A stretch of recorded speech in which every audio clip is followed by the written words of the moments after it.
That should put us online.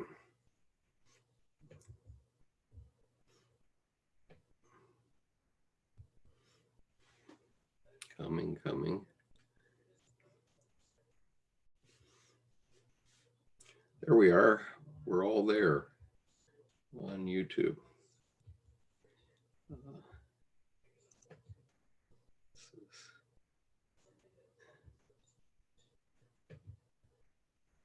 Okay, so welcome to our YouTube audience. I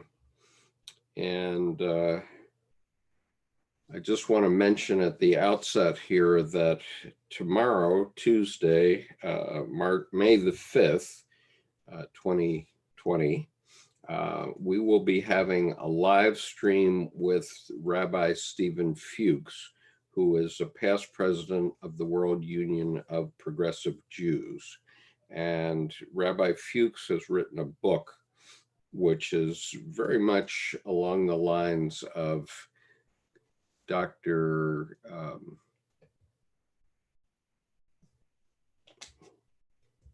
Peterson's biblical lectures.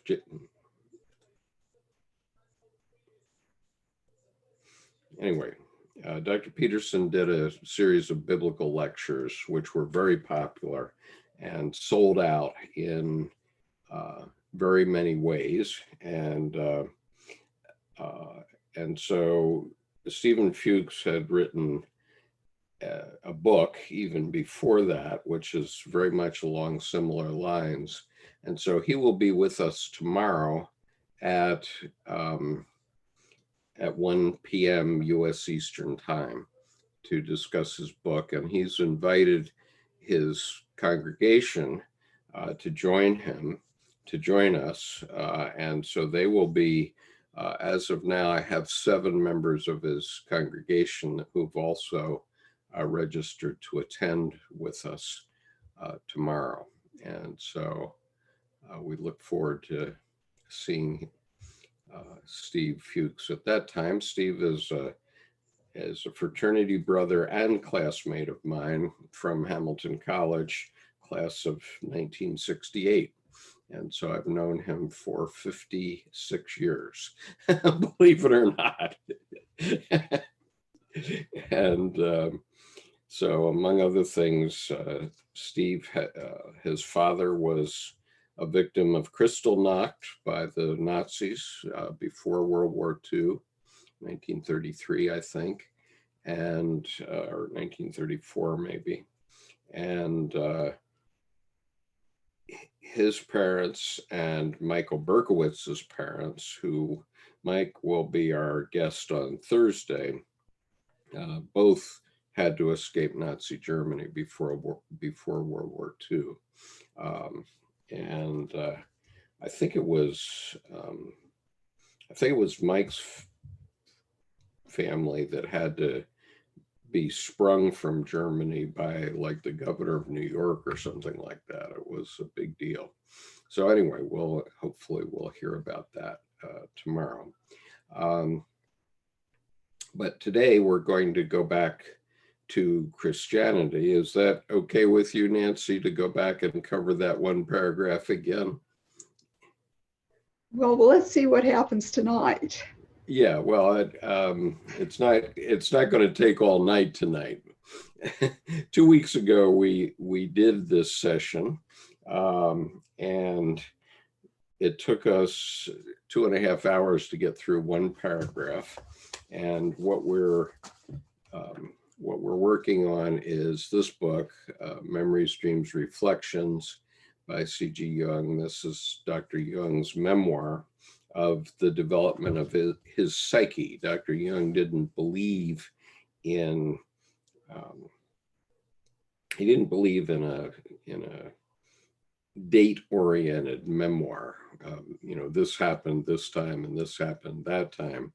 What he wanted to do was talk about his own psychological development. So Memories, Dreams, Reflections is his story about his own psychological development. And so we've been all the way through this book now for about, the last 3 months, Nancy? and we've gotten to the last chapter, chapter 12, which is called Late Thoughts. But in getting to that chapter, we slowed down quite a bit because basically he threw all of his psychology into the last chapter. And so we're having to read it sentence by sentence. But at least Nancy and I and a couple of us had a little bit of practice with this one paragraph 2 weeks ago when we couldn't get online onto YouTube. And so we're going to see if we can work with it again. And so remembering that Friedrich Nietzsche declared that God is dead at the end of the 19th century.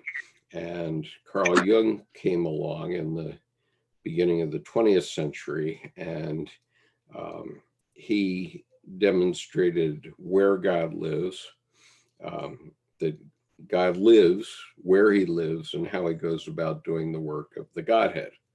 And we're seeing that in great relief, or it's not relief, but great horror right now with the coronavirus. But in any case, we're on page 332 of Memories, Dreams, Reflections. And I'll just read through to a point where we can talk about some of these points. So he's referring to the Christian myth here. And Dr. Jung says, our myth has become mute and gives no answers. The fault lies not in it, as it is set down in the scriptures, but solely in us, who have not developed it further, who rather have suppressed any such attempts. The original version of the myth offers ample points of departure and possibilities for development. For example, the words are put into Christ's mouth, quote, be ye therefore wise as serpents and harmless as doves, unquote. For what purpose do men need to be cunning as serpents? And what is the link between this cunning and the innocence of the dove? So that's the first big point. Wise as serpents. Well, it's interesting to note that the full verse starts out by Jesus he's telling the disciples, he's sending them out, and he says, be wise as serpents, as harmless as doves. So I think what he's saying to his disciples is, do no harm, but watch your back. Yes. Yeah, very much so. And I'm sure that is what Jesus himself was saying, that, you can't be foolish as you're preaching the gospel according to Jesus. That wasn't popular among the Romans at that time. And so he was saying, watch your back. And I think it's a lesson for the 21st century too. And as I said a couple weeks back, I have, over the course of my lifetime as an attorney, realized that the rule of law isn't really what it's cracked up to be, as an example. And so what I mean by that is that the rule of law gets shoved down the throats of people who don't have great means, but the people who have great means simply ignore it. And, I finally proved that to myself when I was foreclosed from my home that had been my home for 23 years. And after the 2008 crash, I kept throwing all my money into this house to keep the mortgage going. But by 2010, I had spent all of my savings paying the mortgage, couldn't pay it anymore. And so the bank came around 2 different times and attempted to foreclose on the house. And what I realized the first time and the second time is that the bank that was suing me didn't own the debt, and had no right to my home, actually, according to the law. However, the courts didn't want to hear that.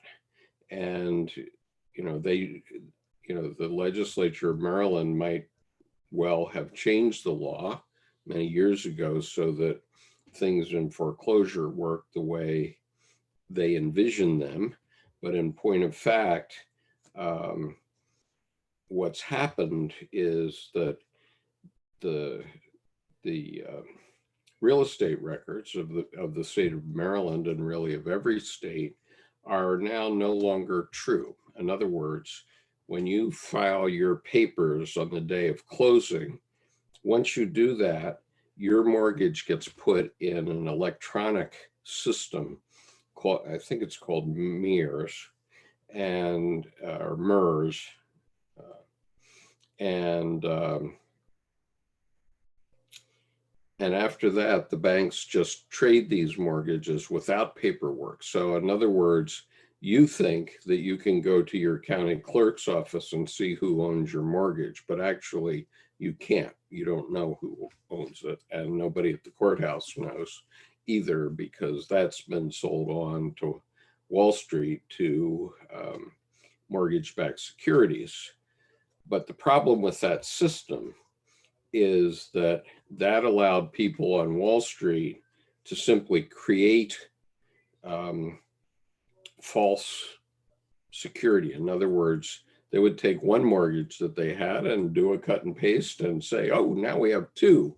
And they would use the magically created new mortgage as security for a mortgage-backed security that they were selling to a village in Norway, for example. So the village in Norway thinks that it's invested in these very solid very solid bonds that are backed by mortgages, when in fact they were backed by air.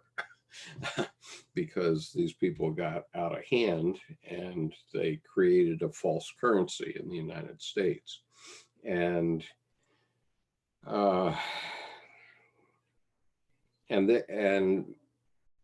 they were also on Wall Street. They were also trading these things where there were basically insurance policies against defaulted mortgages. And so if you were foreclosed, they would be paid. Well, the problem is that once they're paid, they don't have a right to sue you. They have no loss. And if anybody is going to sue you, it needs to be the insurance company. But that's not the way they were doing it. They were coming in as the bank and saying, we're going to sue you. And so the result of all that was that after 2008, basically the US banking system got paid double on all defaulted mortgages.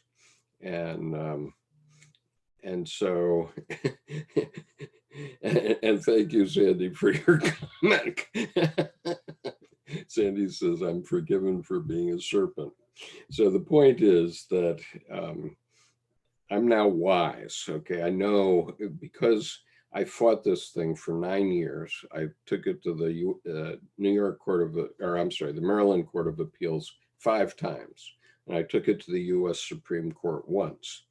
And I was not allowed to have a trial because they knew I was right, and they knew that if I had a trial, I was going to bring in some very heavy-hitting witnesses that they didn't want to have to put on the record about what the phony business is behind the scenes in the mortgage industry.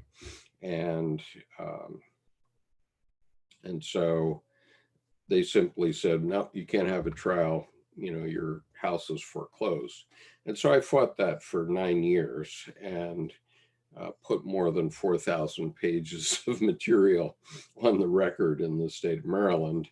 Um, and But I just had the door closed on me every which way but loose. I think, let's see, I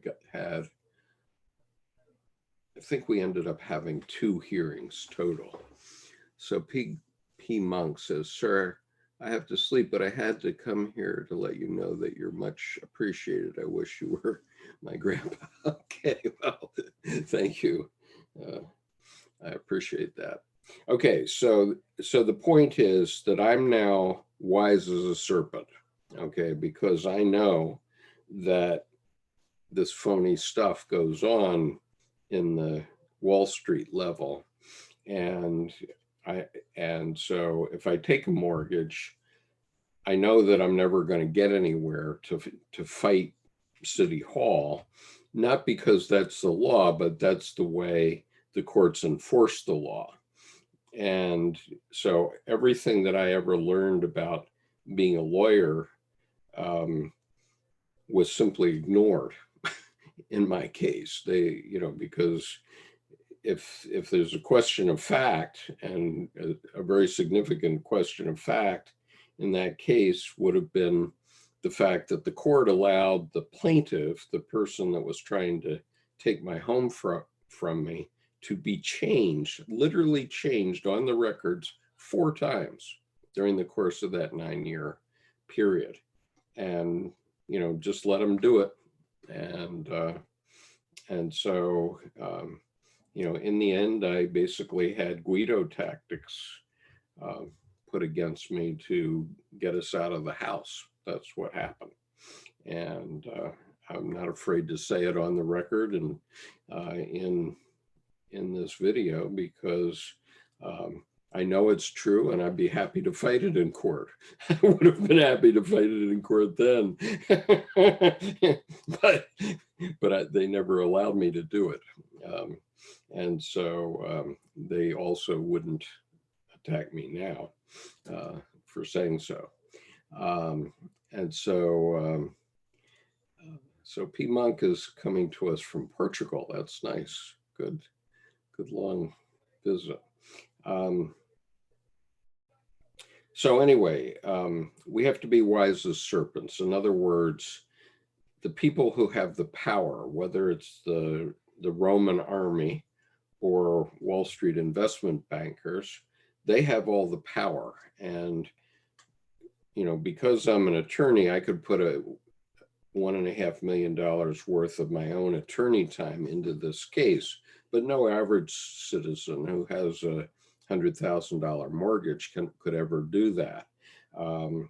And so the answer is, if you can't pay your mortgage, leave your house and let the bank have it.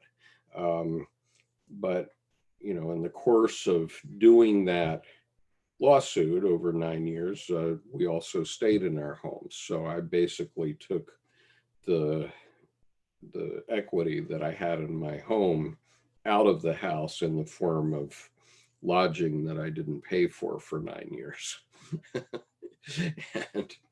and That's pretty tricky. I like that. Yeah, it's pretty tricky, but so what we see in our president right now is that he doesn't care what custom is or the law. He just does what he wants to do, and says, "Tough, take me to court." And his idea is that if he appointed the judges, then they're going to decide for him. Well, if that's the way the world is going to be going forward, then that vastly changes our perception of what the rule of law means. And it's not what I swore to when I was sworn in as an attorney in the state of New York in March of 1975. So I've been an attorney in the state of New York for 45 years, but it's not what I thought I was swearing my oath to. And, um, and I also took the oath to uphold and defend the Constitution of the United States 7 times in my Marine Corps career. And that's not what I thought I was swearing my oath to. And so, something is really rotten about the way the system is not being executed the way we all expected it. So we have to be wise as serpents and know that we're going to have new protections, new ways of protecting ourselves from figures in authority. And so what happened at the time in Jesus's time? What happened?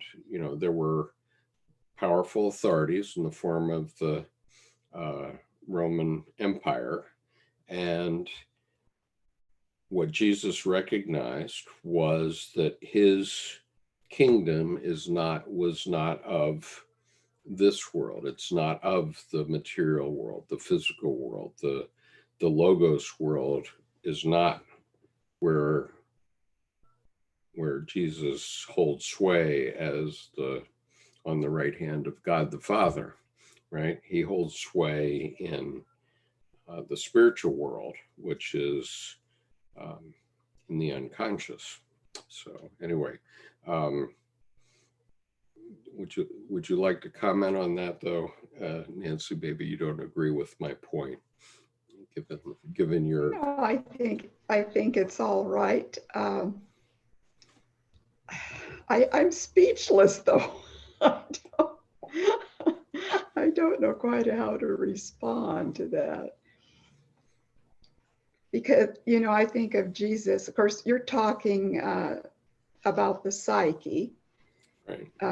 In the scriptures, of course, Jesus points to the fact that the greatest commandment, and the one that includes all the commandments, is to love one another and to love God.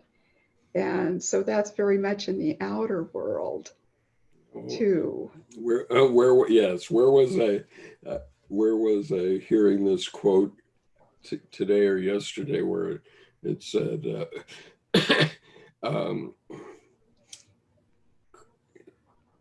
Christianity's a good system, but it's never been tried. Well, I would say that there are those, I would guess, millions over the centuries who have lived it. There Yes. have been those who have lived it. Yes, and also have found individuation through it. Oh, absolutely. I absolutely agree with that. And by the way, Nicole is here also. So good evening or good morning to you, Nicole. Thank you for being here. That was an awesome session the other night. And so for the YouTube audience, let me just mention that we had an epic evening with Nicole a couple nights ago. It went for 3.5 hours, and it's really worth your time if you haven't heard it. But anyway, go ahead, Nancy. I didn't mean to interrupt. No, I was finished. Or I meant to interrupt, but so yeah, that was in the physical world. And yes, many people over the centuries have lived the individuation, but how many of them knew that they were doing that? And at the same time, the church has also been used as a weapon, basically turned the church over to the power devil, in the sense that all these people over 2,000 years were burned at the stake. It's our way or the highway. And if you don't agree with us, we're going to burn you at the stake and burn all your papers. Right. Well, that's the dark side of Christianity. And if we are Jungian people, we have to say there is a light side. Absolutely. To Christianity. No doubt about that. Today it's very difficult to speak about Christianity because only the dark side is what people are commenting on, given what the media publishes about Well, Christianity. right. And given the fact that many people believe God is dead, thanks to Nietzsche, but the reality is that God isn't dead, and we've simply misunderstood what the message is and what Christ's message was. Um, in other words, when Christ said that the Holy Spirit would come uh, after his death, there's no doubt that the Holy Spirit came and is here still with us today. And there's no doubt that Christ's Spirit is immortal and undeniable. But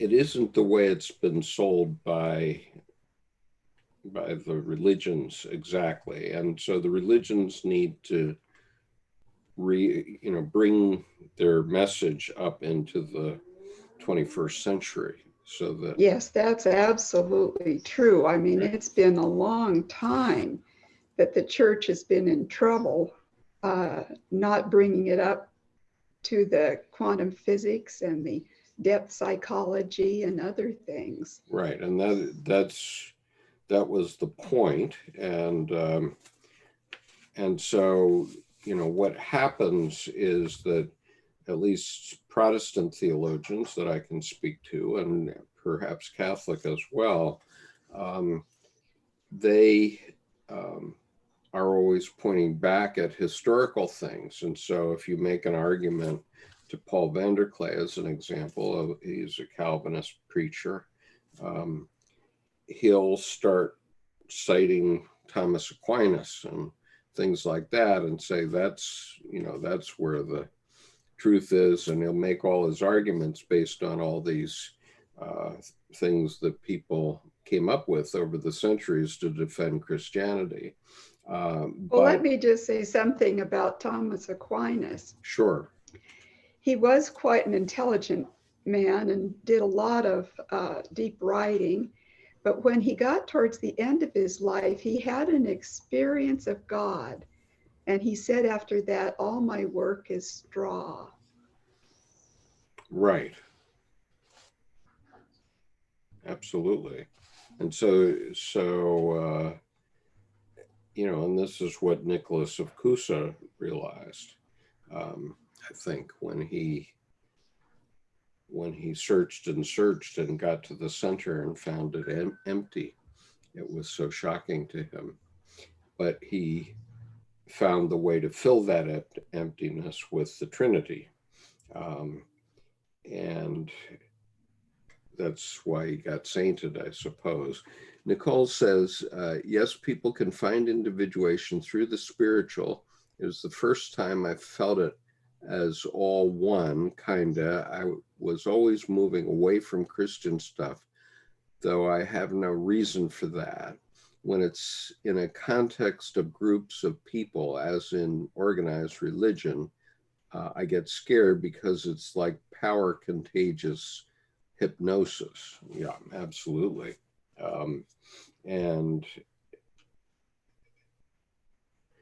And the point is that Dr. Jung said all the major religions are grand schemes of psychotherapy. The theologians and the psychologists are in the same business, and yet they don't know that. When I first said that to Paul Vanderklay one day, he was shocked that I had said such a thing. and so here's and so the problem is that these major fundamentalist churches hypnotize people, as Nicole is saying. They get them waving their arms back and forth and that sort of thing, and that's just a form of hypnotic induction, and then they can drop anything they want into your mind. And So anyway, in terms of the continuing incarnation, it was Dr. Jung's point that there's a continuing incarnation, and it's for men and women.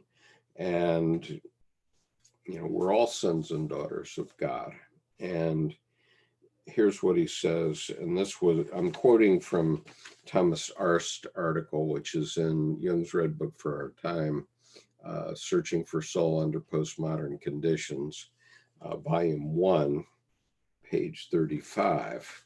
And he says, the continuing incarnation of the Holy Spirit in mortal man becomes the signature of a new spirituality in the coming eon. Quote, we are still looking back to the Pentecostal events in a dazed way, instead of looking forward to the goal the Spirit is leading us to. Therefore, mankind is wholly unprepared for the things to come. Man is compelled by divine forces to go forward to increasing consciousness and cognition, developing further and further away from his religious background because he does not understand it anymore. His religious teachers and leaders are still hypnotized by the beginnings of a then new eon of consciousness instead of understanding them and their implications. What one once called the Holy Ghost is an impelling force, creating wider consciousness and responsibility, and thus enriched cognition. The real history of the world seems to be the progressive incarnation of the deity. And he said that in a letter to the Reverend Morton T. Kelsey on the 3rd of May, 1958. And that letter and the other 13 letters that are associated with it are in this book, The New God Image by Edward F. Edinger. Wait a minute. It's a Holy Ghost. So in this book, The New God Image by Edward F. Edinger, its secondary title is A Study of Jung's Key Letters Concerning the Evolution of the Western God Image. So in that book, he really talks about where we need to go. And his point was that the scriptures need to be reworked according to modern categories of understanding, basically, which include quantum physics and that sort of thing.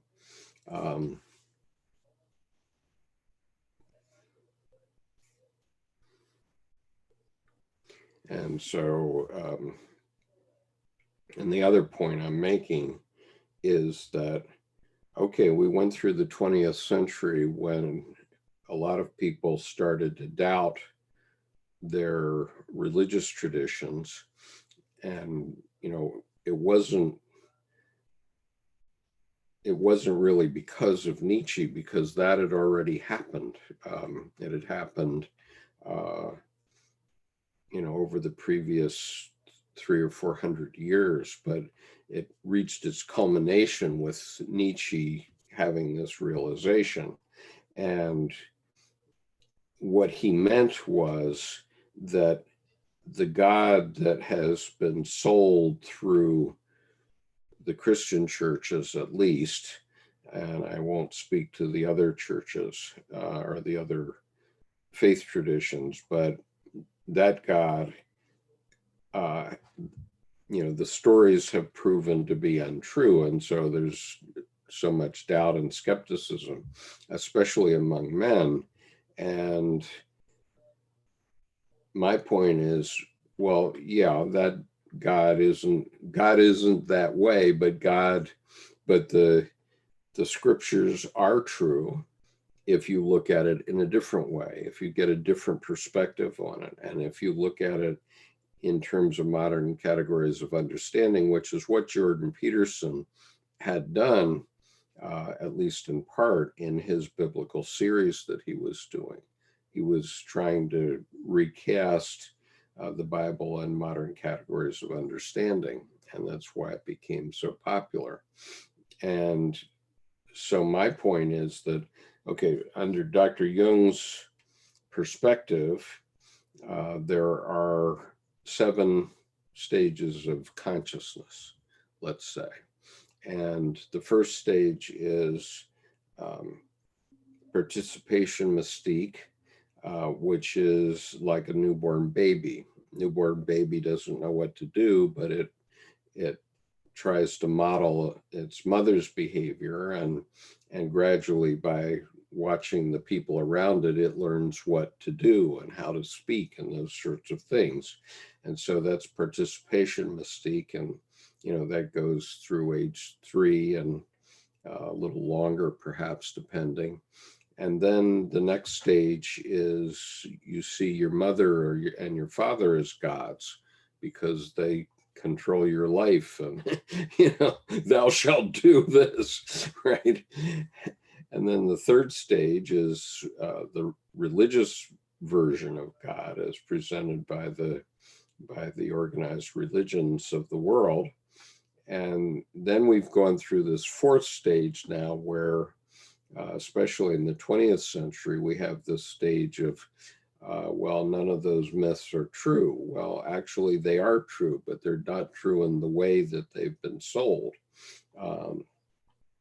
And so the fifth stage of consciousness is we have to realize that all of the major religions developed systems of psychotherapy, basically, organically and evolutionarily. And so we have to go back to them and see what they were doing. What were they trying to teach us? And how did they teach us? And how do we need to teach those same lessons going forward? We need to evolve. So we need to come into a fifth stage of consciousness where we understand the religions in a modern context, in a modern way. Brendan, you want to get in on this, or I'm just going to, okay, we can't hear you because you're muted, but.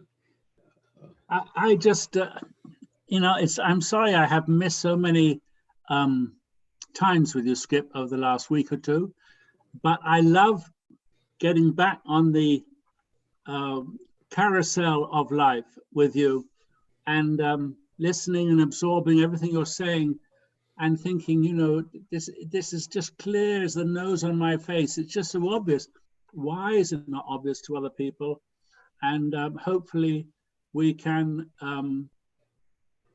by the way we live and by the way we pray for each other in that quantum way, that people don't realize how energetic, I believe, that prayer is.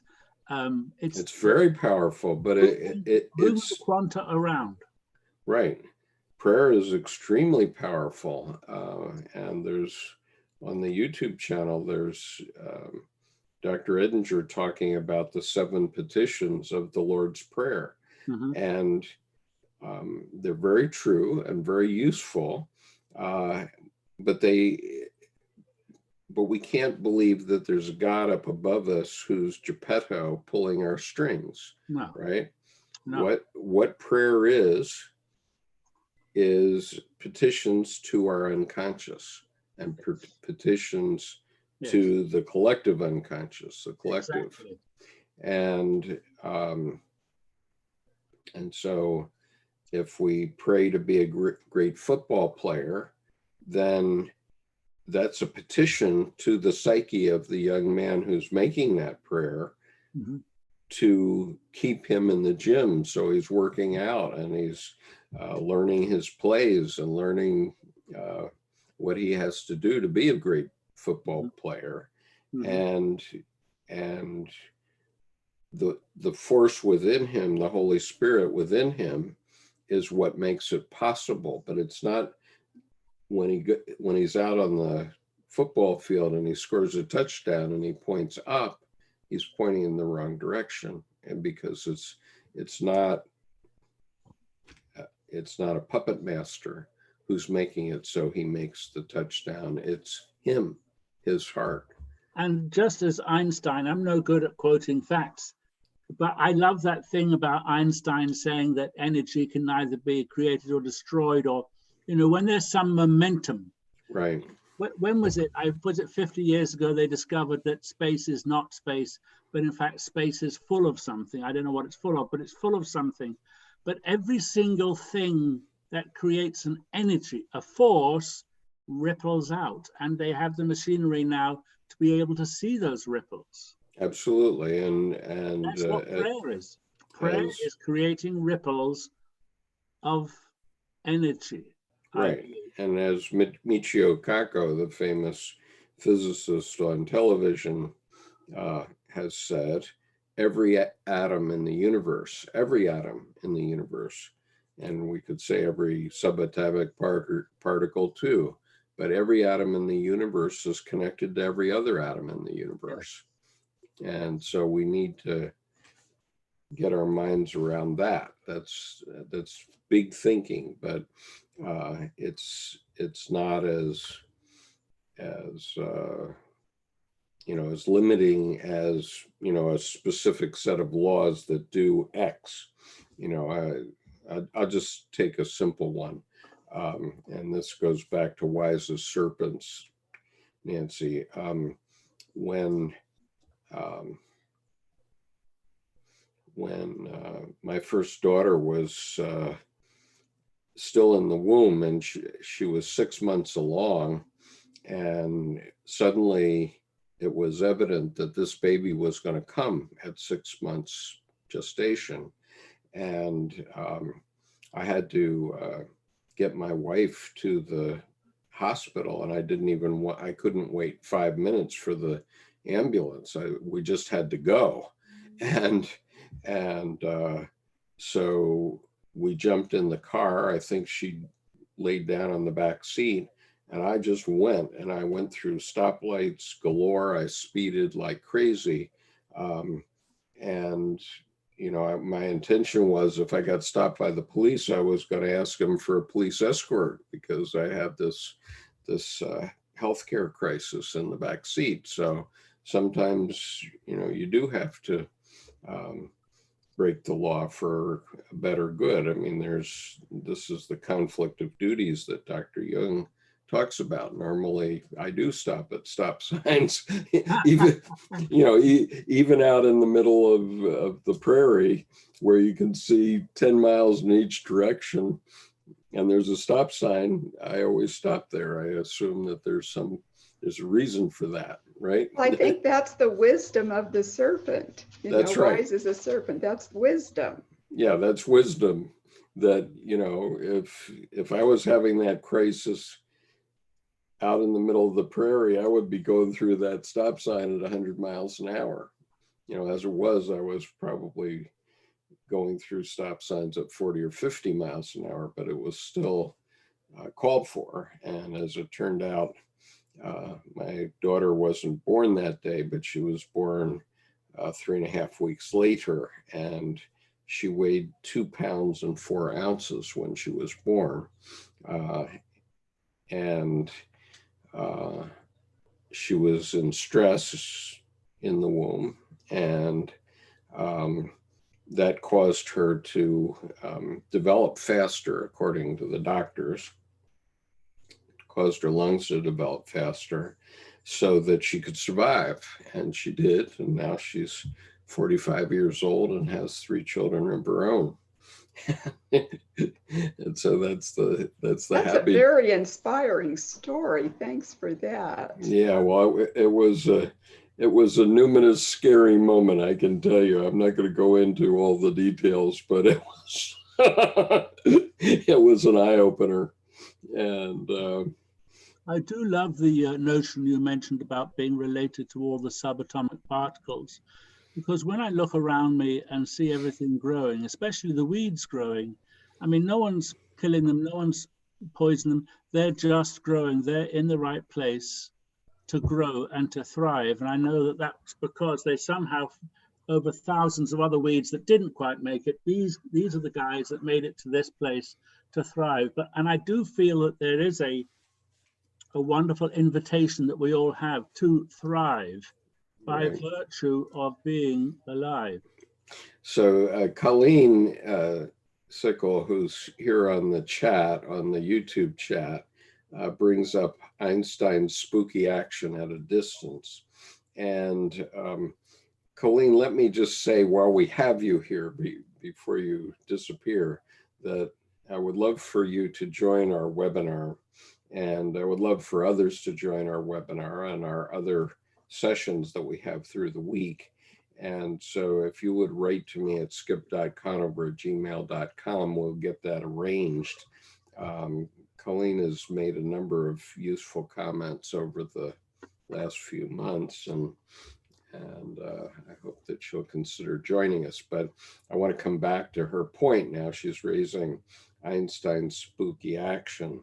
And this is where Einstein got off a little bit, because he didn't quite, I think he didn't quite grok quantum physics. And so he resisted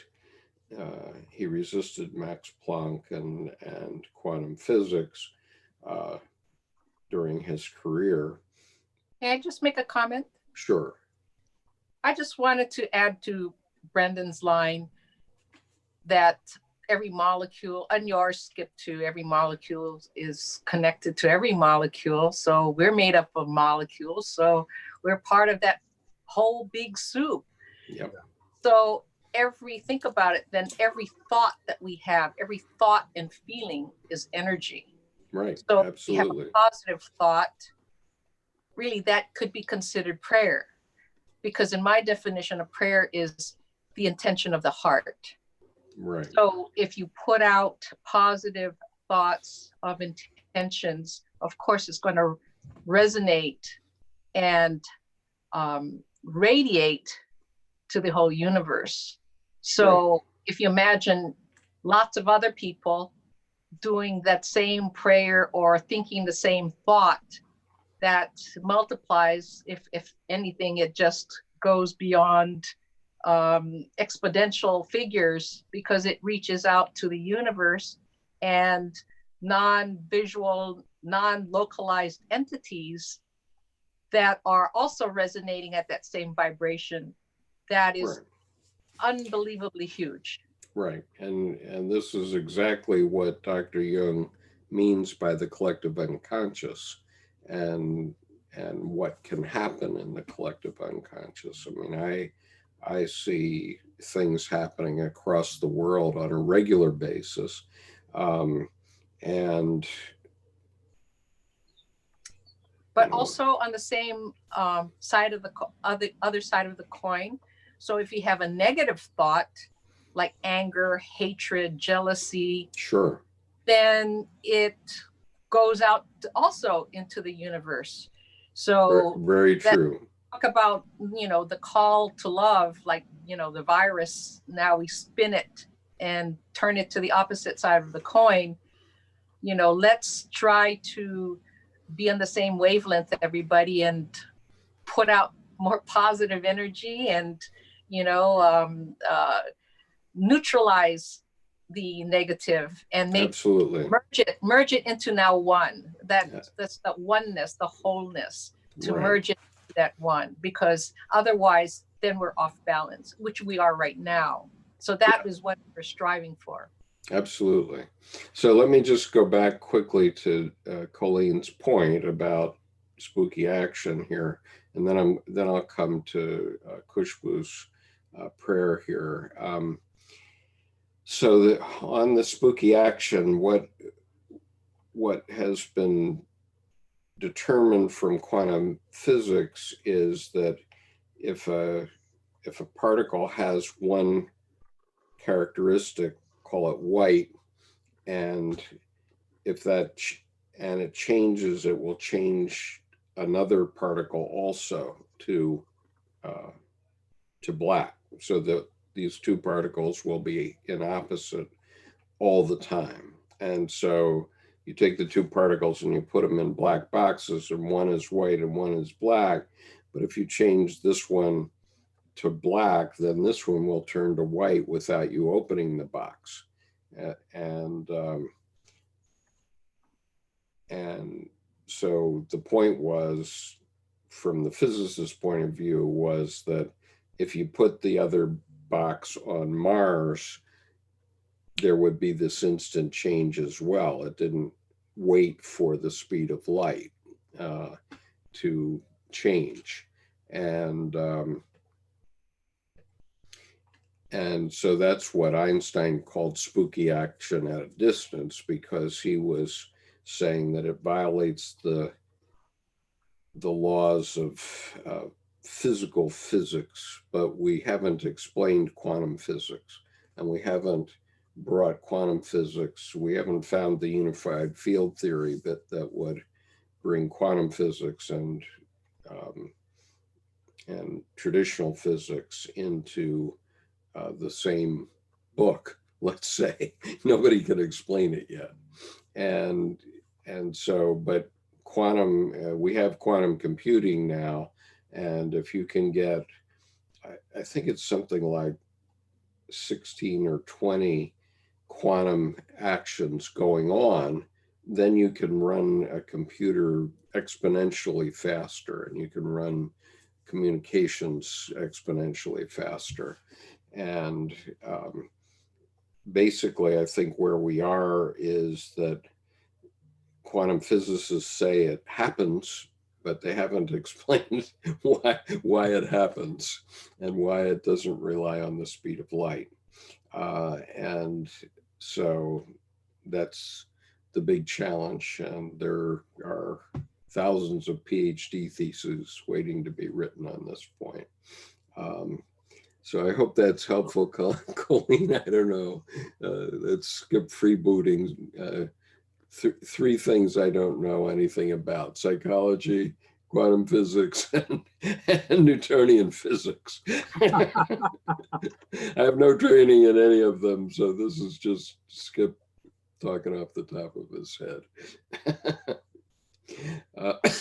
Okay, I want to come back to Kushbu's comment here. She said, and this is in the form of a prayer: may I escape the shame, inadequacy, self-judgment, and self-doubt my training has taught me. May I trust my love is as needed as my knowledge. May I remember in me the limitations of every man. May I'll be open to know my darkness and the true light I have. May I'll be used as a blessing and a friend to life. Amen. My favorite prayer. Amen. Amen. And so share Beautiful, that. Kushbu. Yeah, share that with us in an email too, Kushbu. Thank you. Beautiful prayer. Mm-hmm. So true.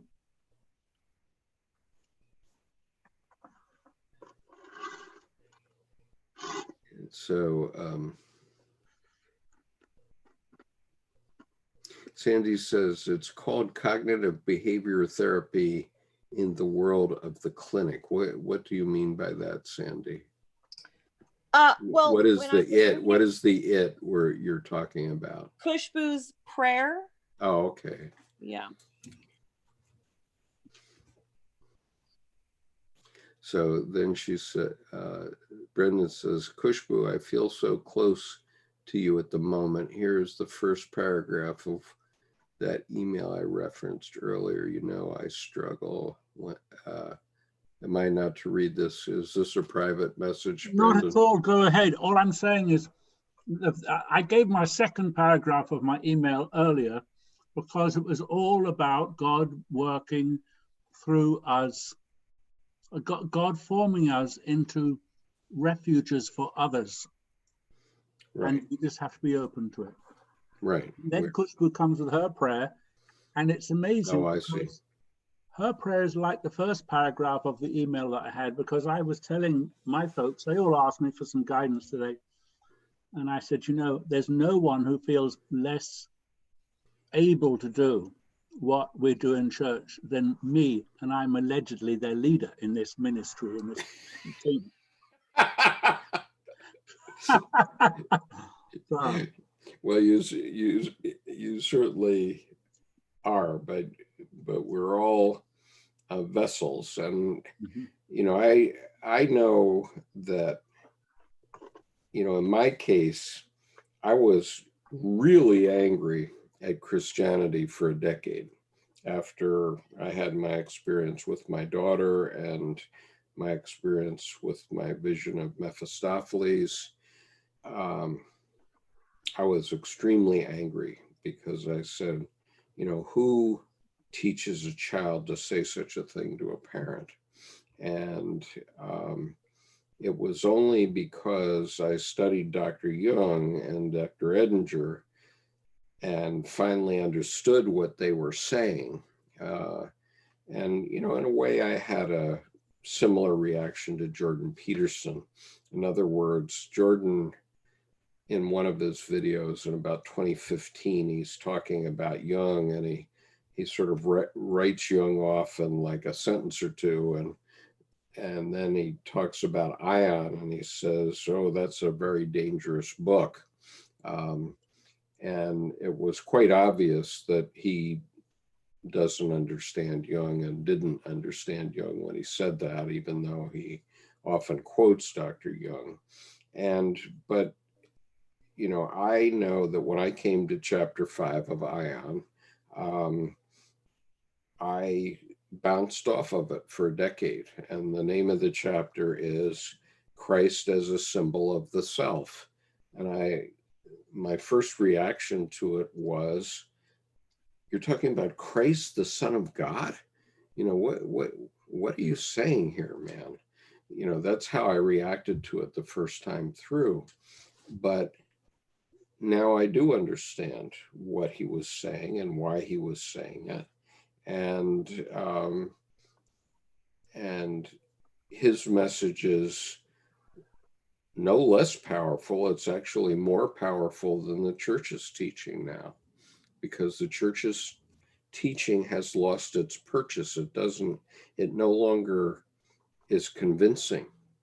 Okay, it's, you know, it's nice to go to church and have the community of church, and it's nice to go to church and have the rituals which affect us in an unconscious way that we can't quite define, which I observed 45 years ago, which was, I would go to church.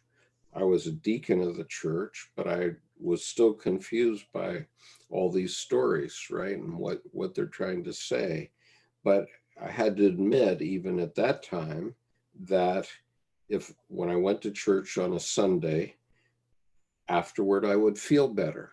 Okay, so my psyche would make me, you know, it would affect me in an unconscious manner that I couldn't put my finger on, but I definitely felt better after I went to church. And so now I understand why I do feel better if I go to church. And it's because some of the things that they do in church affect you at an unconscious level, and some of the rituals do. But we have to get past this problem that Nietzsche observed, which was that the scientific method had punched holes in the Christian myth, and therefore we need to restate the Christian myth in a way that's understandable to 21st century people. That's the key. So anyway, let's see. Back to Jung, back to memories, dreams, and reflections. Yeah, okay, so back to Jung, so I'm just looking at other comments here.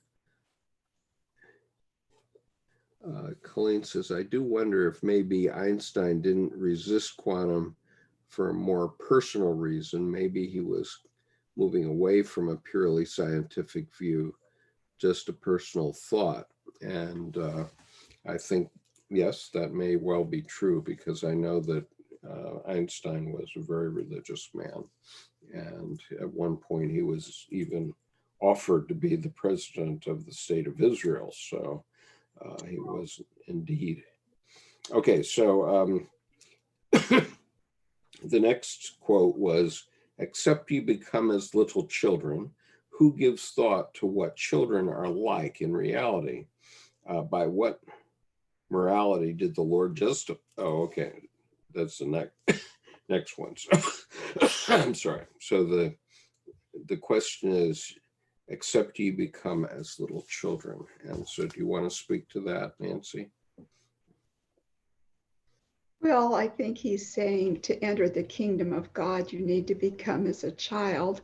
And I think perhaps in Jungian thought, it would be a surrendering of the ego for the ego and the self.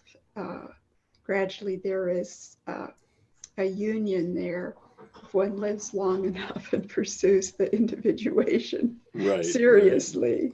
Right. And so you have to accept the good news, and the good news is understanding yourself and understanding where heaven is and how heaven is going to affect you and your future and the future of your family and that sort of thing. And for that, you can't come with preconceived notions. You have to accept ideas. And so, Christ in his time was presenting the idea of belief. Okay, the idea of belief, just simply believe. So what Dr. Edinger said was that in the time of that Jewish law was the prime thing, that was the law. So the 10 Commandments were set down, and that helped society develop. And then Christ came along and introduced the idea of belief, and the belief in something that is supreme, and that also supported civilization in many ways. It got a lot of cathedrals built in Europe, for example, and it kept people employed for hundreds of years. I mean, the average time to build a cathedral is 100 years. And even the Cathedral of Washington that we have here, which is actually an Episcopal cathedral, or Episcopal cathedral, it took 100 years to build it. And so, but the way cathedrals were used in medieval times was it was a sanctuary, literally a sanctuary, where if there were terrible storms, you'd bring all the cattle and the sheep and the goats into the cathedral and get them out of the storm and so on, because people's houses weren't very substantive in those days. But the whole community contributed to building this structure, and building this structure in honor of God, and nobody had any doubt about it. Okay, they simply did it, and it still happens. It will still happen. I mean, that was the lesson of the burning of Notre Dame last year, which is, why would I, as a Protestant whose ancestors were treated extremely badly by the Spanish Catholics, why would I weep? I really wept on that day that Notre Dame burned. And the answer is that Notre Dame is a symbol of something. It's not the bricks and mortar. It's not even the art, because the art can be replaced. And now artisans will have work to replace those things. And you know, the church couldn't get €1 million to maintain Notre Dame, but suddenly it burns, and suddenly €100 million or whatever it is suddenly coughed up by the French state to rebuild it, and they want to rebuild it in 5 years. Well, it may not be 5 years, but it will be a definite demonstration that faith is still there, and that it represents something, and it's important. And so, yes, it's a tragedy that some priceless works of art were lost, but on the other hand, there's nothing essential lost. You know, what those works of art represented symbolically, and what the cathedral itself represents symbolically has not changed one bit by the fire. I don't know, do you have comment on that, Nancy or Joss or anybody? Well, I think the cathedral, you know, is a representation in a way of the self. And there is that sense in which there's that oneness, that holiness, that wholeness that we all long for. And I think it's a symbol of that. Yeah, and it's an attack on the self in a way when something like that is lost, but then you know, time marches on. Now artisans get work, and now masons get work to repair it, and so it's not all bad. And it points out too that it is material. Yeah, it's the material side of things. It is not God. It is not the self. right. So the next question, go ahead. Along Nancy's line, that the church or any brick and mortar is material, and the fire just is another of the divine's example that life is temporary. So when things break down like that, it's just destroyed. It makes us realize, you know, our vulnerability and our mortality, and that this earth here is really a temporary quote life, because our real self is eternal. So it's the same thing too as with this coronavirus. You know, it's we're realizing that, oh my gosh, our economy's broken down. I'm going to lose my mortgage. I'm going to lose my house, food, all the things that we attach ourselves to can be wiped out or lost. And now we're stripped down to ourselves. And now it's the time to go inward and to gain our strength, our courage, our endurance from going inward. So it's all part of the life cycle, and it's just a really kind of like a 2x4. It's a waking up, like, come on, folks, wake up. You know, you guys are eternal. Let's get to our lesson. Let's get in. Let's go inward. Right. And so Colleen makes a comment too. I had a weird synchronicity the night Notre Dame caught fire.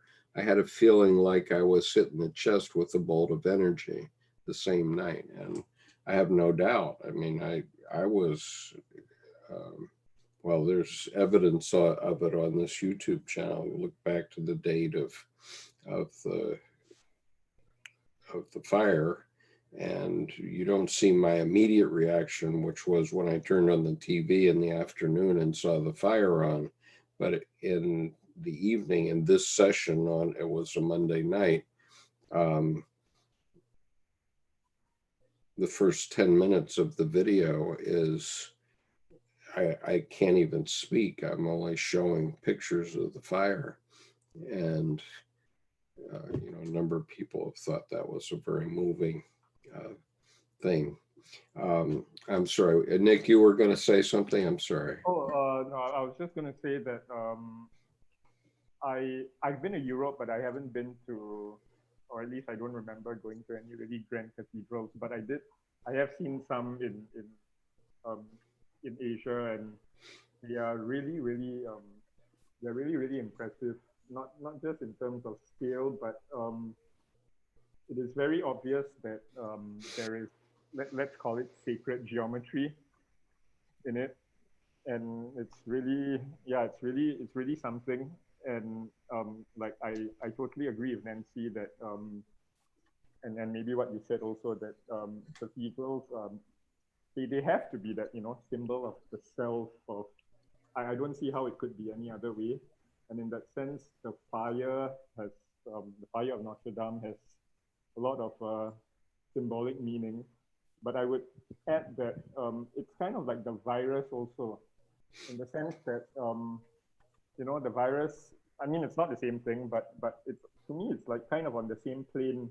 Like the virus is that outward expression. It might not look like fire, but what I see is that if I go a step further, it can also be seen that humanity is like a virus to Mother Nature, or at least our behavior, or at least our behavior. You know, if you talk about Gaia, and Gaia is kind of saying, you guys have been like a virus, and I'm going to sneeze now, and my sneeze is the experience of you guys sneezing and getting pneumonia and dying.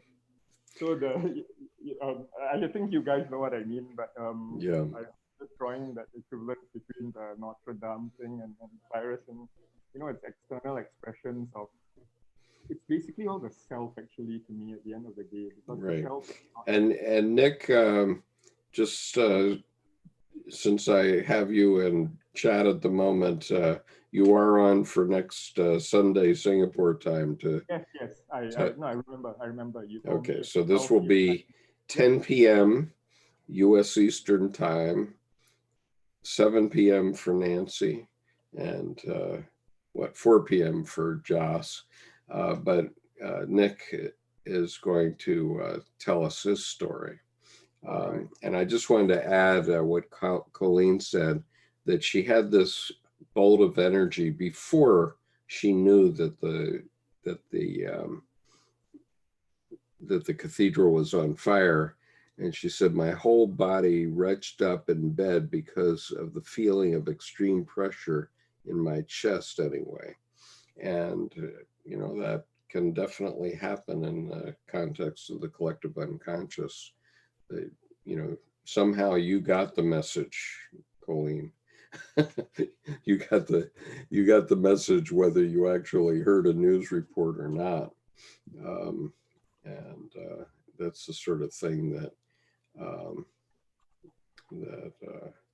Dr. Jung was experiencing in 1913 with the coming of World War I.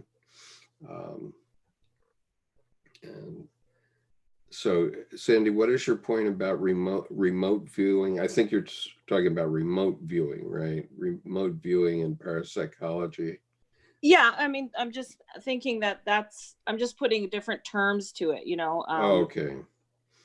Because I've just been following a lot of remote viewers and people who are interested in parapsychology, and as it turns out, we all have these capacities. We just kind of maybe suppress them because it's overwhelming.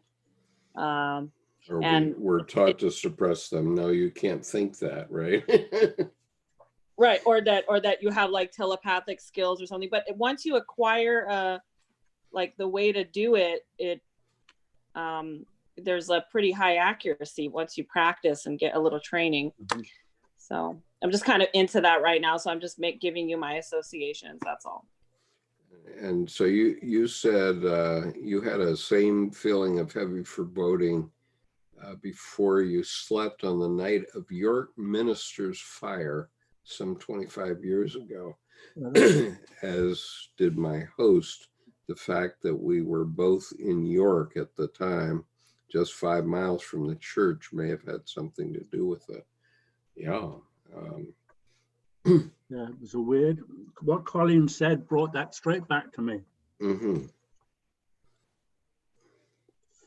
Yeah. And where was that, Sandy? Where was the York Minister's fire? in York, in England, Old Yeah. York. Old York. Okay.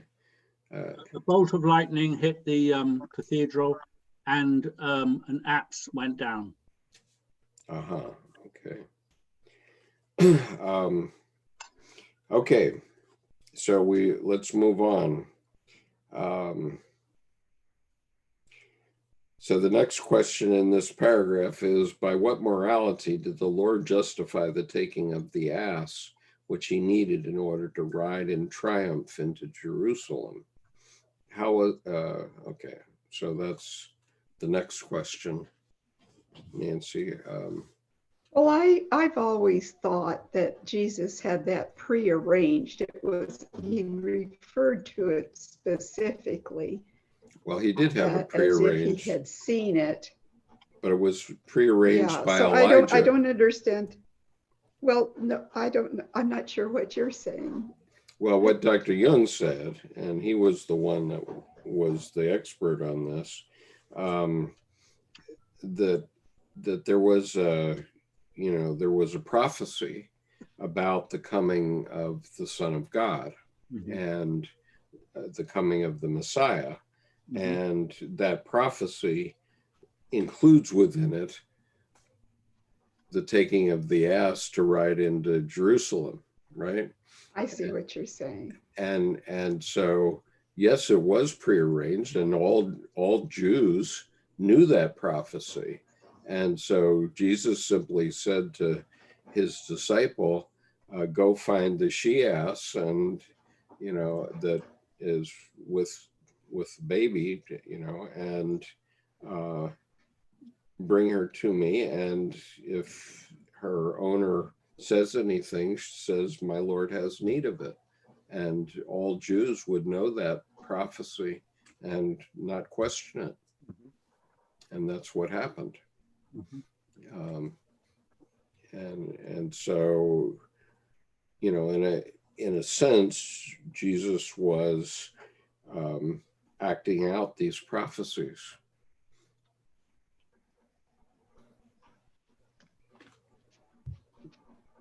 No comment. No comment. Okay. And I don't mean by that Jesus was play acting the prophecies. He had this calling as the Son of God, and it was his belief that he needed to do that because that was the prophecy that he that about the life of the Son of God, Son of Man. What is Jung's point here, though? It almost seems like the Lord, he talks about how did the Lord justify the taking of the ass? It almost sounds like Jesus stole that Jung is right, but implying he stole the donkey. Probably the donkey got returned. It wasn't that he was stealing the donkey, but he had need of it to fulfill the prophecy. And probably a disciple returned it to the owner afterward. Well, Jung is making the point about morality, that there was something immoral possibly about Jesus' action there. By what morality did the Lord justify the taking of the ass? And the morality is that Jesus had been going around Palestine for 3 years with his ministry, saying that he was Son of Man, which Son of Man was a prophecy. Okay, that it was a prophecy by Elijah, and I don't remember if it's in Ezekiel's prophecy, but they're in the Old Testament. The Messiah is prophesied, and that was part of the prophecy. And so he was called to be the Son of Man, and he refers to himself, apparently, the number I heard was 80 times in the New Testament. I have not counted them up myself, but Son of Man in that context meant Messiah. And so he was called to live that prophecy. And he'd been doing it for 3 years, so nobody thought anything of it. Nobody thought it was morally wrong to take the ass because they were expecting it. But that's my interpretation. Okay. And so Jung has simply put this out as a question that is unanswered in the Christian tradition. Okay. And, basically, I never really thought about it. Obviously, I heard about Christ riding in on a donkey into Jerusalem, but I never knew all these other points. And so he's simply asking the question, and so it's for us to answer. What is it that Christ was doing? And Christ was fulfilling the prophecy, I believe. I mean, I think that's the implication of what is it the implication of a higher authority? Right. It's a prophecy from the religious elders that had been passed down for hundreds of years. It wasn't new, right? But when you went through all those stop signs, you had higher authority, in a sense. Same thing. Yeah. Right. That's the morality. That's the conflict of duties. So, the conflict. Go ahead. Anyway, I don't know if it's really even an important question. I think the main point of my feeling is that Jesus was a very humble man, and he met people from all walks of life. Surely. Discriminate. Yeah. And he just wanted to enter and make his passage by going the most humblest route. And I just have this quote. It's actually from the book it's called Mary Magdalene by Dolores Cannon, channeled message from one of her regressed patients, but it's a spirit now, from 2,000 years, saying, quote, "A royal path was opening before us, but we had to walk it with the simplicity due to a mule path." And then another passage says, this is Jesus saying to his disciples, "My task is not to establish my kingdom on this earth, but to bring this earth closer to my kingdom." Right. So that's the most important point to make. So I think Jung was just bringing up a thought, but really that's not the important point. I think. Well, I agree with that, and these are rhetorical questions. Jesus was a humble man. No doubt, and had to fulfill that prophecy by finding the simplest way to make that path. Yeah, and Jung isn't giving us an answer. He's asking rhetorical questions, and he's saying that we ought to think about that. Okay. And most people don't think about it. It never occurred to me to think about it. Did it ever occur to you to think about it, Nancy? I mean, you're the one with the master's degree in Christian spirituality. So, well, it never bothered me at all. It just seemed, well, when Jesus said, if just tell them the Lord has need of it, they were friends of his, they were followers of his. So it just, it just seemed like one of those details that wasn't all that important. Right. Now, Sandy says, higher moral ground, self-authorized higher moral ground can be dangerous. I can't do critical thinking this way. But Sandy, what is your point here. Well, the higher moral ground was when Brandon mentioned that, like running those red lights was, like you're above the law in that moment. So I just rephrased it as higher moral ground, self-authorized higher moral ground. And I just in terms of critical thinking, I'm having trouble doing critical thinking right now with some of the topics coming up. That's all. The way they're coming up. Right, and that's okay, because Dr. Jung wasn't about critical thinking. I think that, Sandy, that isn't surprising to me, because critical thinking is still in that domain where like when we say self appointed or self authorized higher moral ground, critical thinking would require us to split, for there to be a split, and then all these questions of, oh, self, who are you, who do you think you are, kind of thing comes up. But I think this domain is very different when something like self authorized. It's not about a higher moral ground. It's no, I don't agree. I don't think it is either. But the way that Brandon mentioned, it sounded like that's what it was getting at. I think then I would say that I don't know Brandon well, but just from the last few meetings and what he's been saying in this meeting, he's not someone who is pushing higher moral ground. I think he's someone who is pushing the mysterium tremendum that is the self. And that's where this whole, I think when we hear things, especially when talking about Jesus, I mean, when we hear things like self-appointed or stuff like that, it's this tremendous, mysterious thing that subsumes all categories, including critical thinking. Yeah, absolutely. I mean, it never even occurred to me, what the traffic laws were in that trip to the hospital.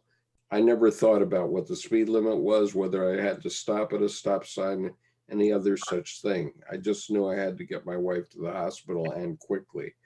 And, and so quickly that I couldn't even wait for an ambulance. I just had to go. And so that there was no critical thinking involved in it, and there was no thinking about whether I was violating the statute, the driving statutes. Just boom, go on, I'm out of here. But that's not to say that critical thinking isn't important and should be thrown out. I think like when that's right. Specifically, Nicholas, you're using critical thinking to try to combat my opinion. So I know. I'm the not forum to do that or not? No, I'm not combating your opinion, but I think what I'm saying is that let's say with this group, I feel and believe that we're all engaging on a, I would say, like 70% heart, 30% mind, right? And so because of that 70% heart, we kind of get what everyone is saying, and so we, it's not that any of us can't think critically. I think all of us can, but because of that 70% bias, we kind of not leave critical thinking aside, but we know where critical thinking is 70%. But if anyone were to say anything that was really illogical in the apparent sense, then that 30% of critical thinking, or that area that is not so hard, would come up and say. So I'm not. It's not that I'm combating your point, Sandy. It's that well, it's okay if you are. I'm okay. And just do pleasantries all day. Yeah. No, I mean, okay. None of us has a monopoly on wisdom here. Yeah, we can praise Jung and Jesus till the cows come home. No, okay. We have all the time in the world to do that. So let me combat Jung here with critical thinking. When I think of it critically, and this is to go on with what I was saying, that critical thinking is still important. However, one needs to know the limits of that. And I'm not saying that Jung didn't know the limits of it. I feel that what I'm about to say is more an expression of his milieu, right, his time. But Jung tried to think so critically and be a scientist and all that sometimes if you read him, you would find that it's hard to tell whether he was on the ontological or the epistemological, when he should have kind of stated that more clearly. And because of this, some people find him obscurantist, other people just say he's totally crazy. But all of that still came from a drive on Jung's part to think critically, you see? And so what I'm saying is that Jung, what I'm saying is Jung dealt with very mystical, very, very deep issues. And he tried to do it in a scientific method, meaning critically, you know, and he did recognize. Yeah, Nicholas, I just happen to know the difference between worship and thinking, whether it's affect-based thinking, whether it's emotion-based thinking, and worship. I can tell the difference. So I'm very versed on Jung. I know like the stages of his psychic development. And I understand the matters of the heart, and you know, that's my profession. But there is a difference between talking in the tone of sort of worshiping something or someone or an idea, and not breaking it down. Sorry, can you repeat that? Sorry, I didn't get just the last part. There's a difference between the difference between emotional, like matters of the heart versus matters of the mind. Mm-hmm. And in comparison to worship, those are three different things that I'm detecting. Wow. So okay. I'm aware of the emotional aspect, the heart aspect, but there's a difference between idealization. Right, and what I want to be clear, I'm getting a lot of that in here. What I want to be clear about is in no way am I idealizing Carl Jung. Okay, in many ways he was not a beautiful man, and I think that what he did was open a pathway where 1,000 PhD theses need to be written. Okay, I don't think he was ever intending to dictate some final answer, and in fact, he says that in his BBC interview that, you know, he was still not clear. And yes, he did. I agree with Nick that yes, he did put on airs of being a scientist, quote unquote, because I think at the time, given where he was in the world and so on, he felt that he had to make it appear that he was following the scientific method. And, you know, in a way he was, but his point about that was that psychology is the only science that you can't prove by statistics. Okay, in other words, it's not something that can be quantified per se. And so when he asks these rhetorical questions, he's not telling you what the answer is. He's telling you, think about these things, and I don't know what the answer is. I've given my interpretation of it only based on what the few things that I've read in Jung, but I can't claim that I've actually read the prophecy that Elijah was talking about, or the prophecy that Jesus was trying to follow. I haven't read that part of the Old Testament. I don't know what it is exactly. So I'm only saying, this is how I can get my mind around this question. And I acknowledge that I don't have a definitive answer, and a definitive answer might require a PhD thesis to have a definitive, and even then you wouldn't be definitive. I would like to add that and this is to address the bit that Candy said about worship. That I don't feel that anyone here is worshiping Jung simply because I feel that more or less pretty much everyone here has been informed by their own numinous experiences earned, suffered through within their own lives. And that is actually the meat that everyone is based in. What we come here is actually informed by that. And those are experiences that, that are very, that just define us. And we come here with those experiences around this symbol of Jung and the work he provides, which gives us, especially Skip, since he started all this, gives us a very resonant framework. Yes. But I don't think that so in that sense, I don't think it's actually possible for us to worship Jung because we are coming here already grounded in the meat of our own experiences, whether it's with Skip and his daughter and, and his family, or all the experiences he's been telling us about. That isn't Jung, that is Skip's life. In the same way, Nancy, in her video series, Christian Individuation, I mean, that wasn't even Jung. I mean, yes, it's Jung plus Christianity, but at the end, it's her experiences, you see. So for me, it's actually impossible to be worshiping Jung. And yeah, and to extend it also, what Skip was just saying before this, it was at around the end, or maybe the beginning of Memories, Dreams, Reflections, when Jung said this exact line, which was, this is just my subjective confession, right? So he's already saying everything in that one line, that it's just his subjective confession. And I'll just add a bit more, which is that I've been watching a lot of this guy, Peter Kingsley, and what Peter Kingsley said about Jung was that Jung actually really didn't like Jungians towards the end of his life in his inner very circle. Definitely. And Very he felt definitely. that he felt that nobody understood him. So that should, anyway. Yeah. Right.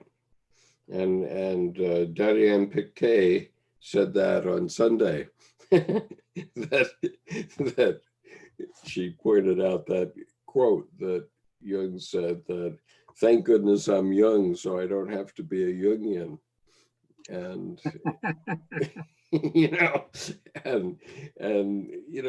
his point is that the Jungians have taken his thought and put logos on it, okay? They created courses at the Jung Institutes and that sort of thing. And they created a profession out of it that they could make a business out of. But he didn't want to do that. He was expressing his experience, and I only express my experience, which has been pushed through by my psyche.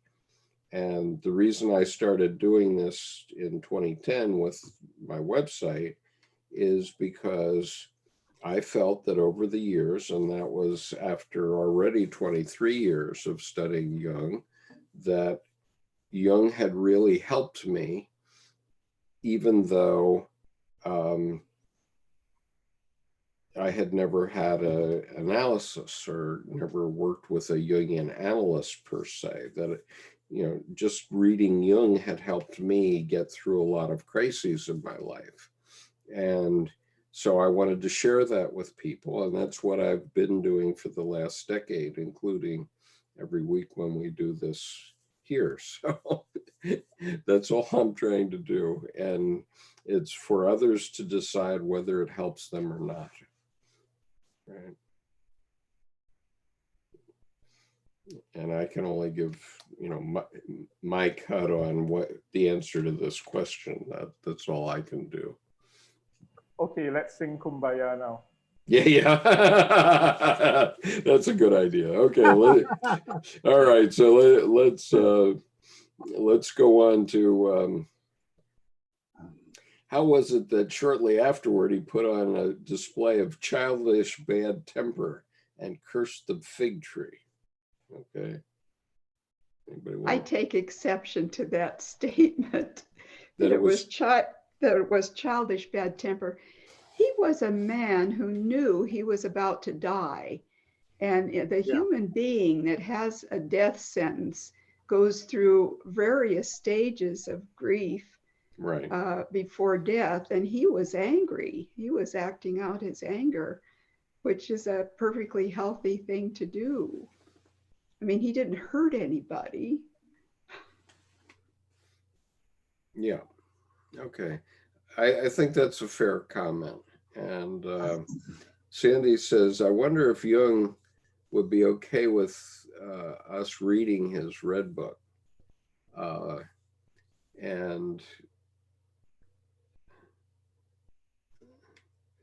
then he says he did hurt many.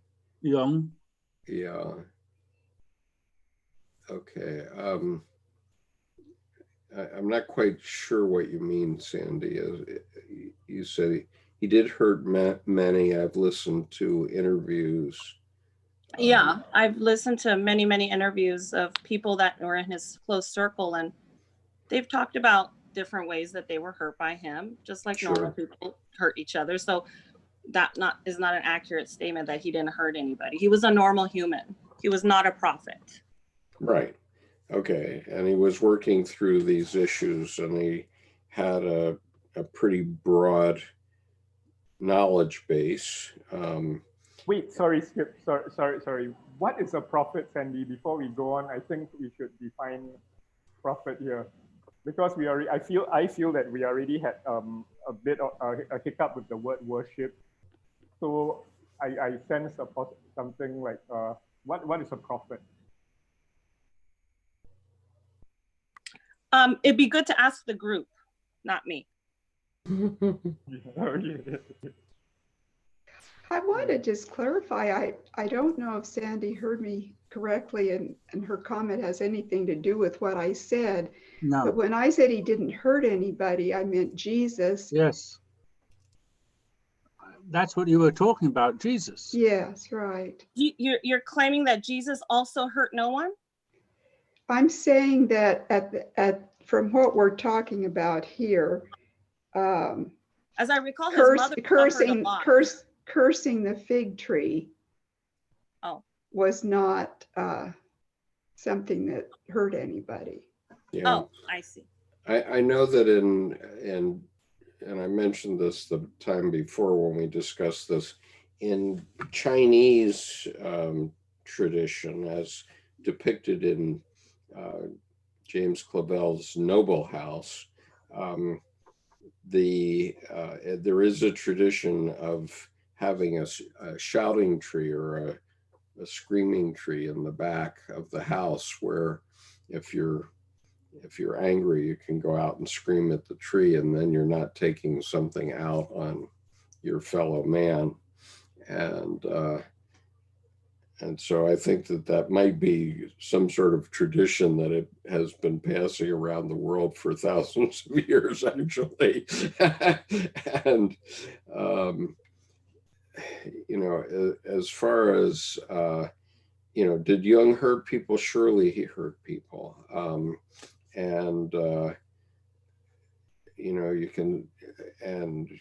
You can start with Sabina Spielrein as an example, but there are many examples that we can give.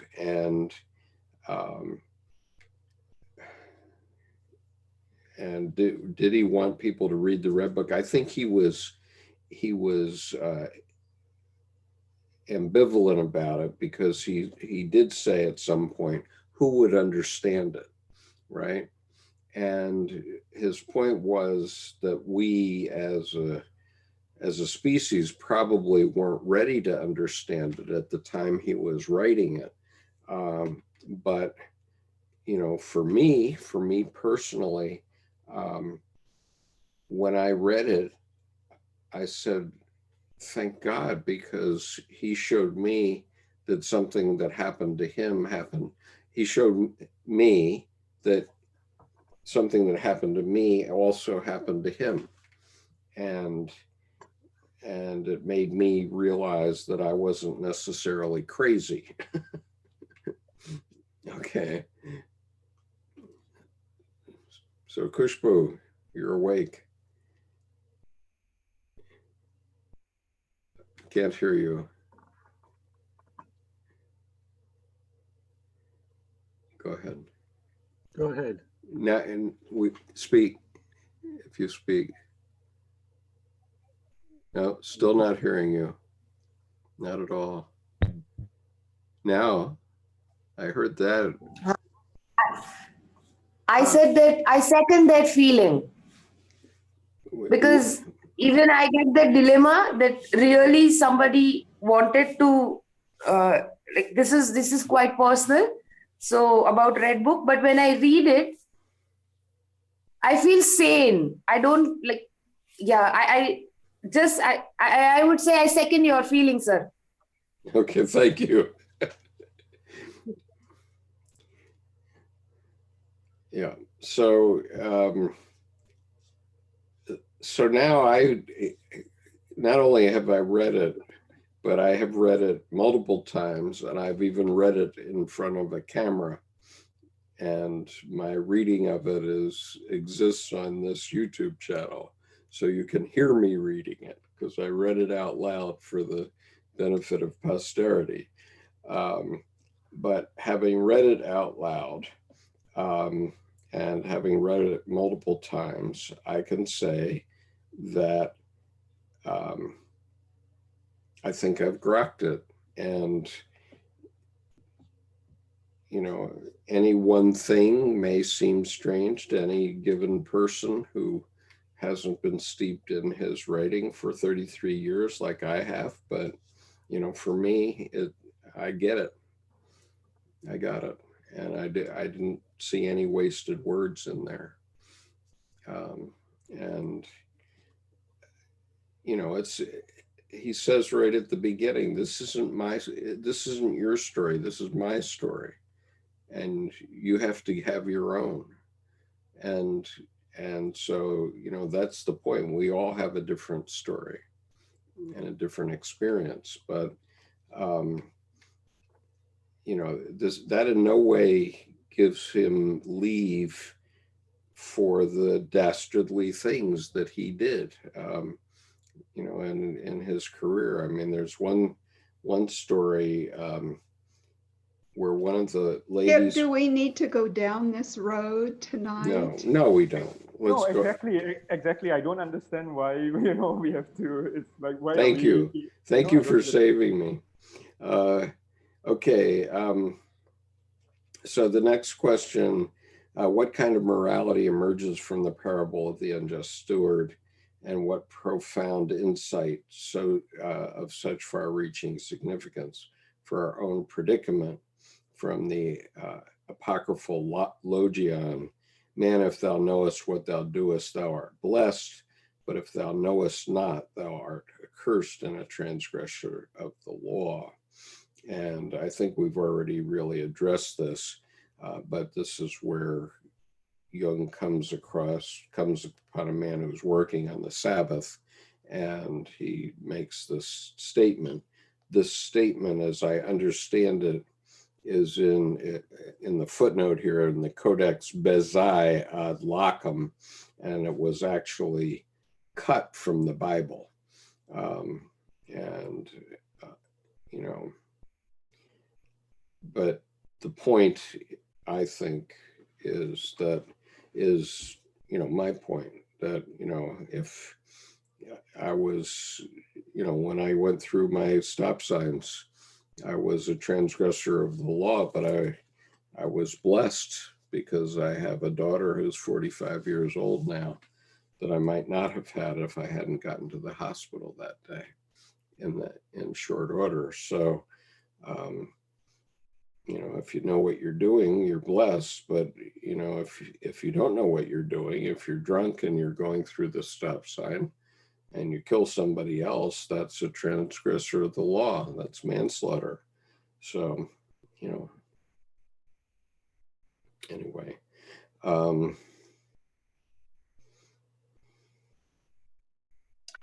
Skip? Yeah. Can I just say just a few words because I have to Yeah, surely. a few moments, but I just wanted just to again, touch on a few points in this 2-hour session here, because I feel that there were some really pearls of wisdom that came through it. And one of them that Nick has pointed out, in general, I just sum it really quickly. The bottom line is we're all on our separate journeys. We all have unique stories. Jung had his unique story. You just fell in love with Jung's story and wanted to share the insights that you got out of it from your life experiences. And you're doing a fantastic job in doing that. And I, want to express my appreciation for that. Thank you. It's a launching pad, and like perhaps even a semi-template for us to learn from and have the courage to speak our truth and live our life with gusto and aliveness and share our stories, because by doing that, we learn from one another and we grow spiritually in the same direction. Though different highways, but same direction. We're all going home, guys. Yeah. And that's the main point that I wanted to bring out. Thank and you. Also, you spent a lot of time, Skip, on, expressing, candidly and transparently about the difficulties you've had in your life experiences, especially with the lawyers and mortgage and, fighting for your home and so forth. The bottom line is, what have you learned from them? And if you make your enemies, let's put it this way, like the saying goes, God told me to love my enemies. And so I did, by loving myself. So the bottom line is, what kind of lessons have I learned from these tough experiences that I have? And I just want to leave a last quote that I have in one of my, quote books. It says here, I have learned silence from the talkative, tolerance from the intolerant, and kindness from the unkind. I should not be ungrateful to those teachers. So with that last word, I want to thank you, every single one of you. You guys are wonderful, wonderful teachers for me. And Thank I hope you. one of you too. I hope we see you tomorrow at 7 a.m. for Steve Fuchs's session with us. 7 a.m. your time. Thank you. Oh, one last word of wisdom. Do not follow in the footsteps of the wise, rather seek what they have sought. So let's just seek what Jung was trying to seek and not follow in his footsteps. Right. Amen. Amen. Amen. Amen.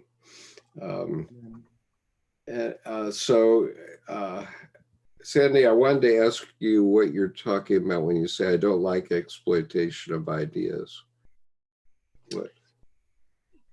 It's pretty self-explanatory. I'd like to always ponder about if something or someone is being exploited in any way, or an idea. And I try to be as ethical as possible about that. And I do wonder if, I'm not in Jung's shoes. I don't know if he really would be okay with the world, seeing his red book. And so, if there's any antagonism, it's I'm fighting for morale.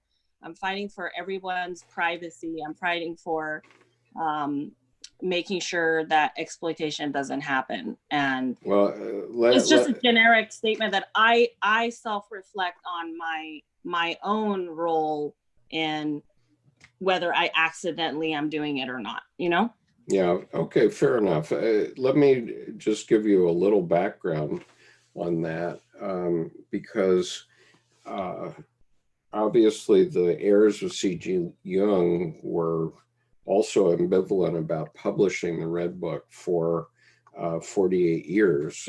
Well, actually not 48 years, because that's to the end, to when it was published. So let's say for 35 years, until Sonasham Dasani came to them, Yeah. and he pointed out that, you know, Dr. Jung did make this material available, and that much of it was already in the public domain, or available in the Yale Library, and that it was going to come out anyway. That's one thing.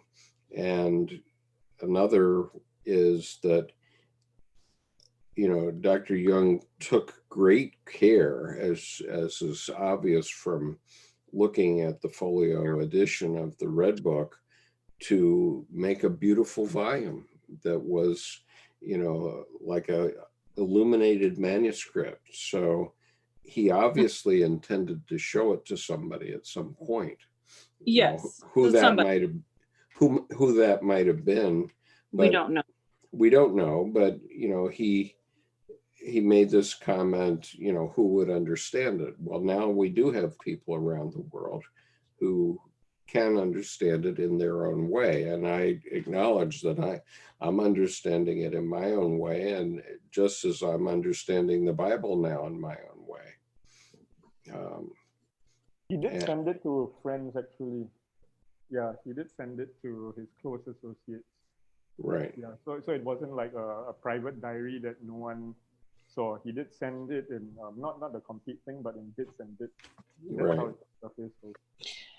Right. Yeah, but you know, laws and ethics, we're talking about, you know, laws and such. Laws and ethics do change, and you know, sometimes even a patient doesn't know that they're overexposing themselves to the gaze, and that there could be a, you know, a backfire of sorts. Well, he's dead and gone, and that's okay. You know, I'm just interested in, you know, exploring those ideas, and I like to do critical thinking about it. I'm open to being, you know, kind of, you know, given more information. I appreciate the information you gave me, Skip, and that makes me feel better. Yeah, I mean, look, a lot of Jungian analysts did feel that it was private material. And obviously, in the context of a psychotherapy, if you're going to take an anamnesis, your patient expects that anamnesis to be confidential within the context of the container of the therapy. But I think in this case, Dr. Jung did intend for it to be seen. He just didn't know who would be able to resonate with it. But now I think, you know, thousands of people are resonating with it and have done for the last decade. And, you know, it's still a topic for discussion, but, you know, for example, Mary Stein was among those who said, well, we've said enough about the Red Book. And then Thomas Arce came to him and suggested this series, Jung's Red Book for Our Time. And I think, as I understand it, Murray was skeptical, but he agreed to do one volume. And what they found out when they asked Jungian analysts about it, they ended up getting 3 volumes. They ended up getting 50 essays submitted that were all very powerful. And so it ended up already being 3 volumes almost from the start. And, you know, Murray started to see that there was a lot more to it than what he had seen originally. And then, you know, since then, you know, Thomas told me that they have 5 volumes in the can. The 4th volume was to come out last month. I don't know if it has because of Thomas's death, but I haven't checked Amazon to see if it's out yet. But Skip, since we're moving towards a little over 2 hours, could we finish up on the MDR? Right. Okay. So Yeah, I'd actually hoped to get onto the other Christianity stuff, but I guess we'll have to do that next week.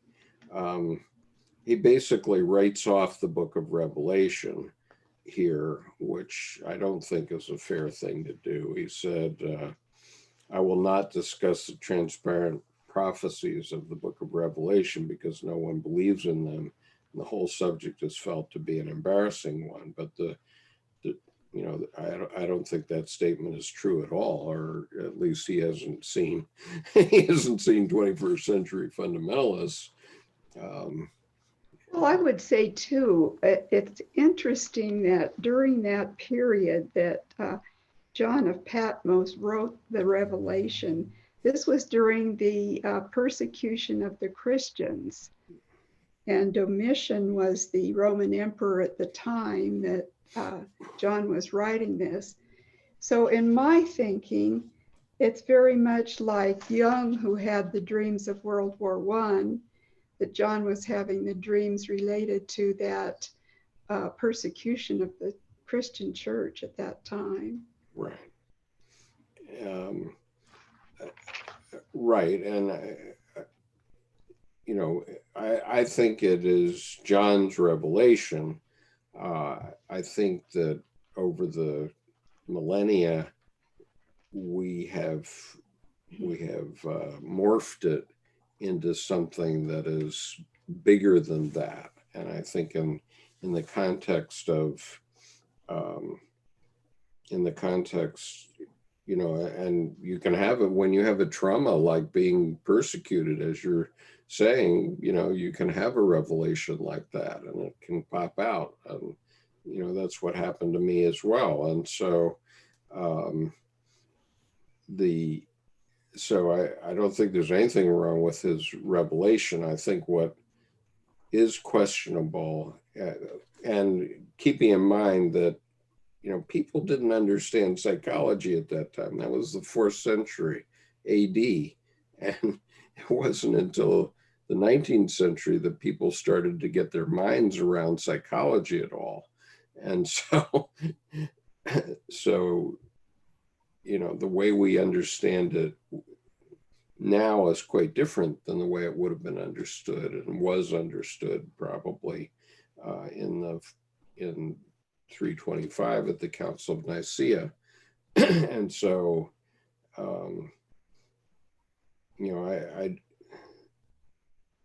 I think there are plenty of people in the United States, certainly, where we have heavy Christian fundamentalism that, don't think it's untrue. They think it's absolutely true. So regardless of what we may say or think here, I don't think his statement here is correct.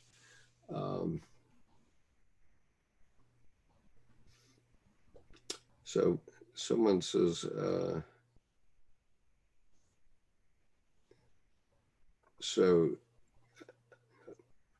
okay, I'll come back to your comment, Colleen, but Vodka's Good says, I suspect if Jung took psychedelics, he would have just started levitating and flew to a few planets to see what's what. Yeah.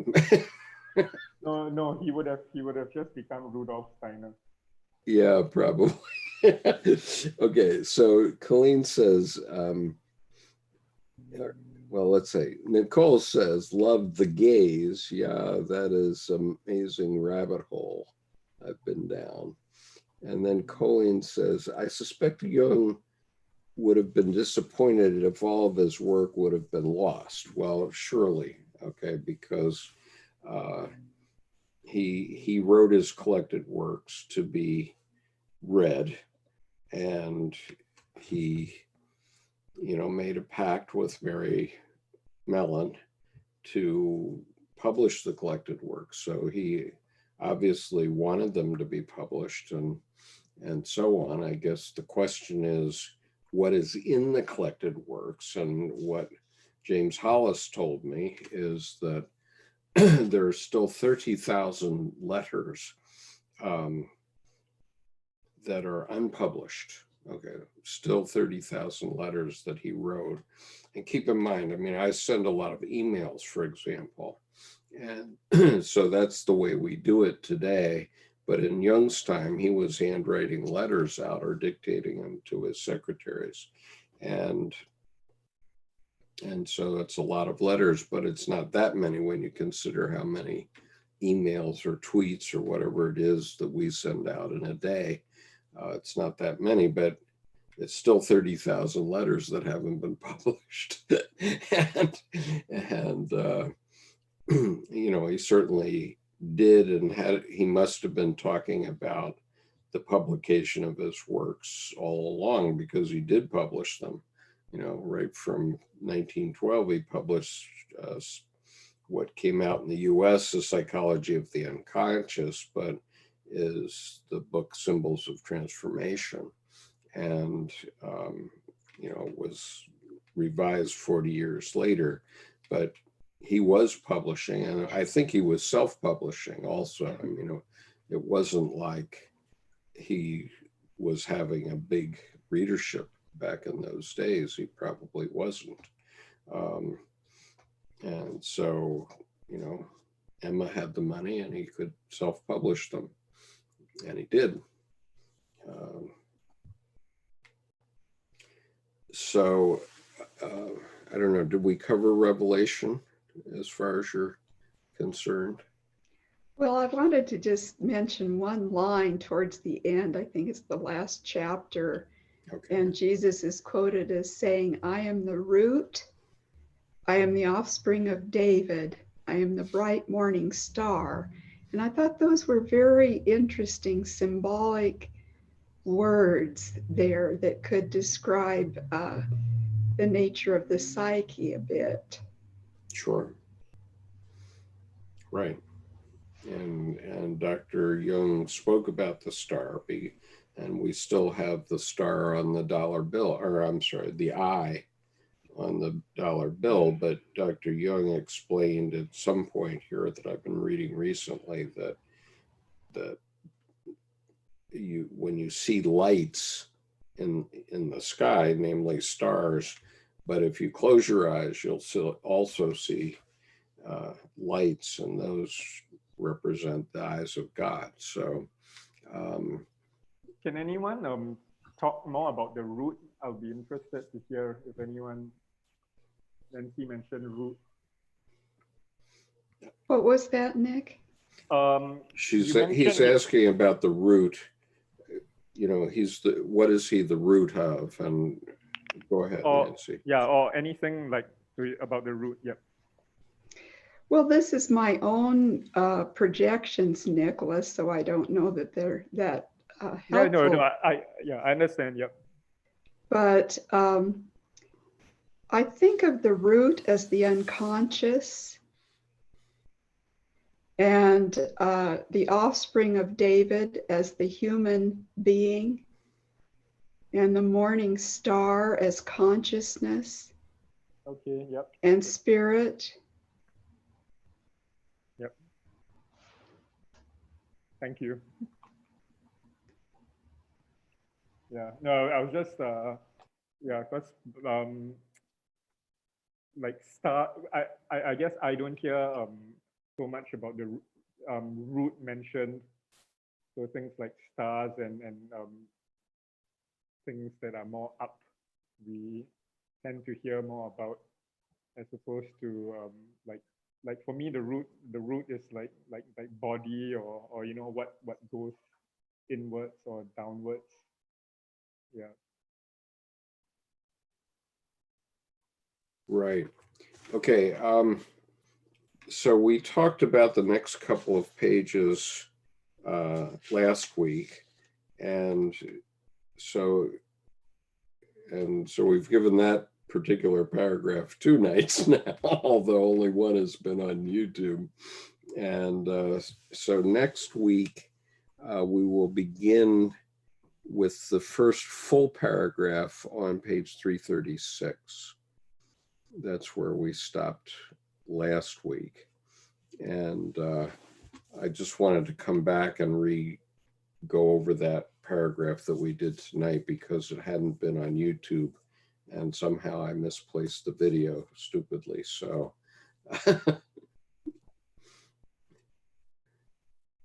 so are you with me, Nancy? So I'm assuming you're talking about the paragraph that begins, such experiences have a helpful or Yes, it may be annihilating effect upon man. right. That's the beginning of that segment that I wanted to talk about starting next week.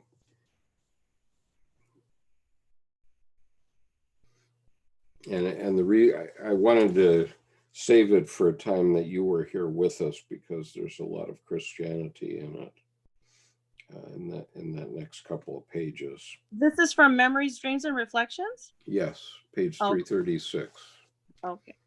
Okay, we did the material between the paragraph we were just discussing, which was on 332, up until the top of 336.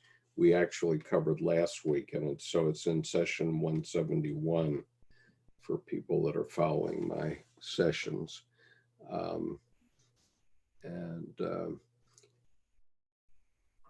And so Vodka's Good says, there are two people that blow my mind that almost nobody I know reads, Marshall McLuhan and Jung, although the mind-blowing from Jung is something even more awesome. And I think the reason he blows our mind is that, many of us have grown up being told a certain story.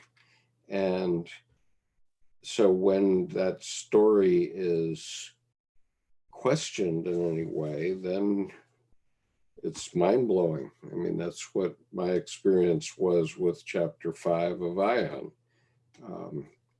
Christ as a symbol of the self. And, my first time reading it or looking at it, I just said, you mean the Son of God? Is that what you're talking about?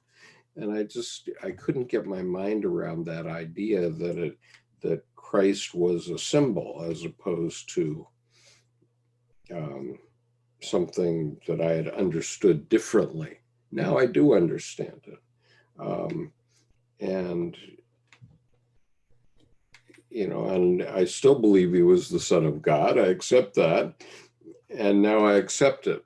Okay, I'm no longer resisting Christianity as I did for that decade after 1999, but only because of Jung. If it hadn't been for my readings in Jung, I would have gone off being an angry older man at Christianity itself, basically. And so now I understand it. Now I understand why we have to go back to it. And by the way, I've ordered books on approaching the Quran. I have a huge Quran on my shelf here, but I'm going to get into that a little bit more delicately. And I ordered 2 copies, 2 different versions of the Bhagavad Gita, thanks to Ashok Bedi's comment that I only need to read 2 chapters. So I'm going to read his chapters, see what I get out of it. I have heard Edinger talk about it, about the conversation between Krishna and Arjuna going into battle. And so I think I understand that part, but and I do understand Shura 18 of the Quran, which Edinger also talked about, which includes Moses. Moses appears in Shura 18. So for what it's worth. The battlefield, Krishna and Arjuna is the most latest, like Indian scripture, which is Bhagavad Gita. And when Gandhi Bapu was in dilemmas, he used to go to that book. He wrote this multiple times. Whenever he reached dilemma, he went to that book and he found it comfort of mother. Oh, interesting. And my mother's name was Geeta. Ah, interesting.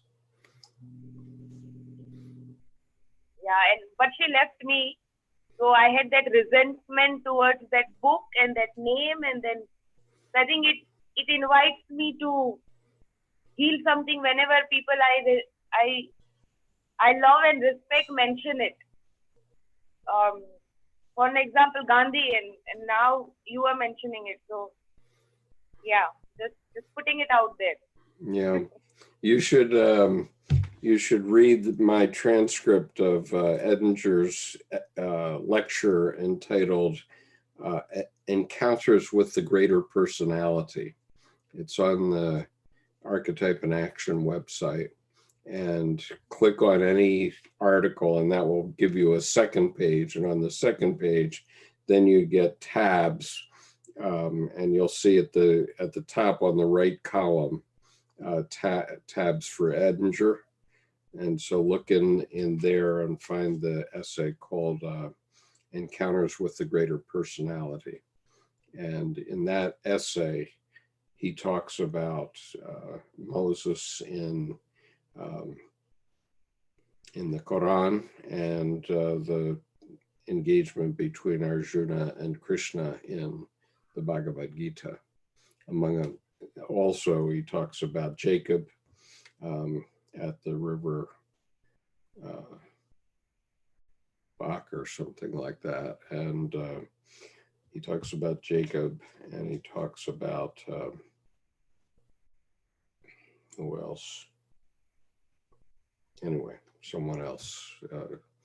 Important numinous experiences and historical. Okay. One last thing. Vodka's Good says, the redemption of God's own evil was rectified through the sacrifice of Jesus or something, right? According to Jung, it has been a while since I've messed around with Jung, or rather the creation of evil.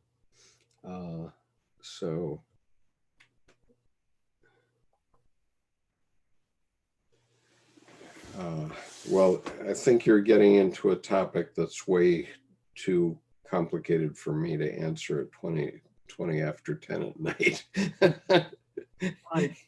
And I have answered on numerous occasions on this channel, so you can find lots of baloney that Skip has put out over the years on the topic. You might want to read Ion, though. Read Ion. So anyway, thank you so much for sticking with me, Nancy. I appreciate it very much. And thank you all. I love the group. I just love this community. Yeah, yes. Me too. And thank you, Sandy, for pushing us along. And pushing our buttons, Sandy, too. Thank you. Yes, sometimes I'm a serpent and sometimes I'm a dove. That's fair enough. As long as you know you're wise as a serpent and not poisonous as a serpent. Okay, Kushbu, do you want to make the last comment about Sandy, which made me think of this quote which Jordan Peterson says sometimes, because I have a problem of being too soft. So he says that in order to think, you have to risk being offensive sometimes. For sure. And it makes sense to me. It doesn't mean that there is any resentment towards either Jung or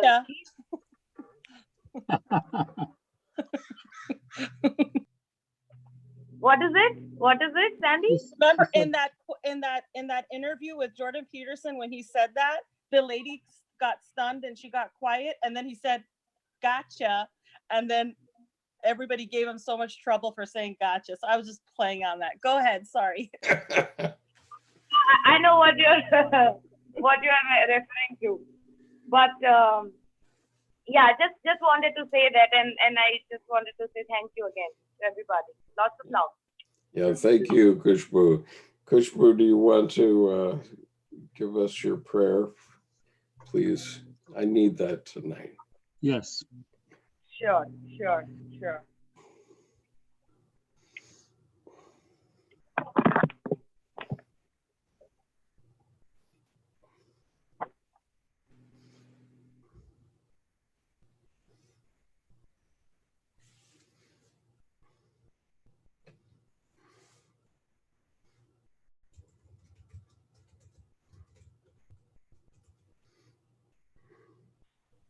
Am I visible? Am I audible?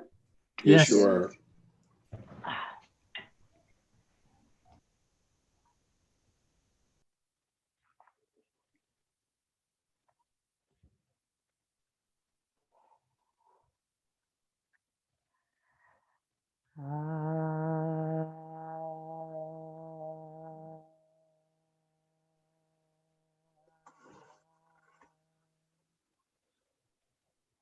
Loka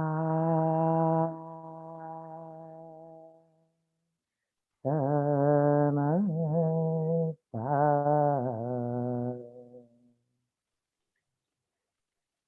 sukhino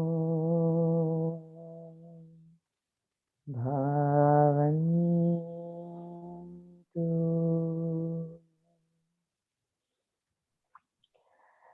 loka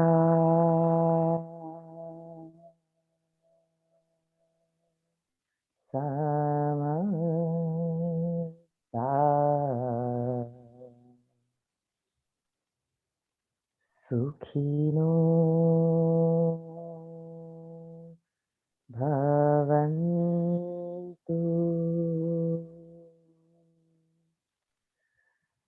loka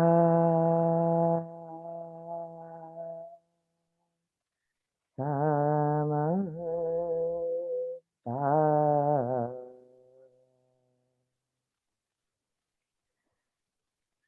sukhino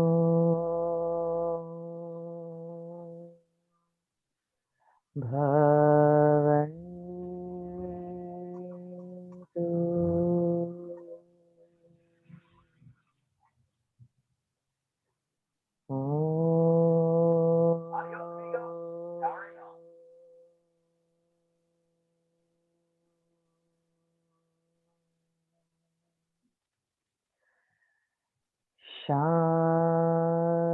Shanti, Shanti,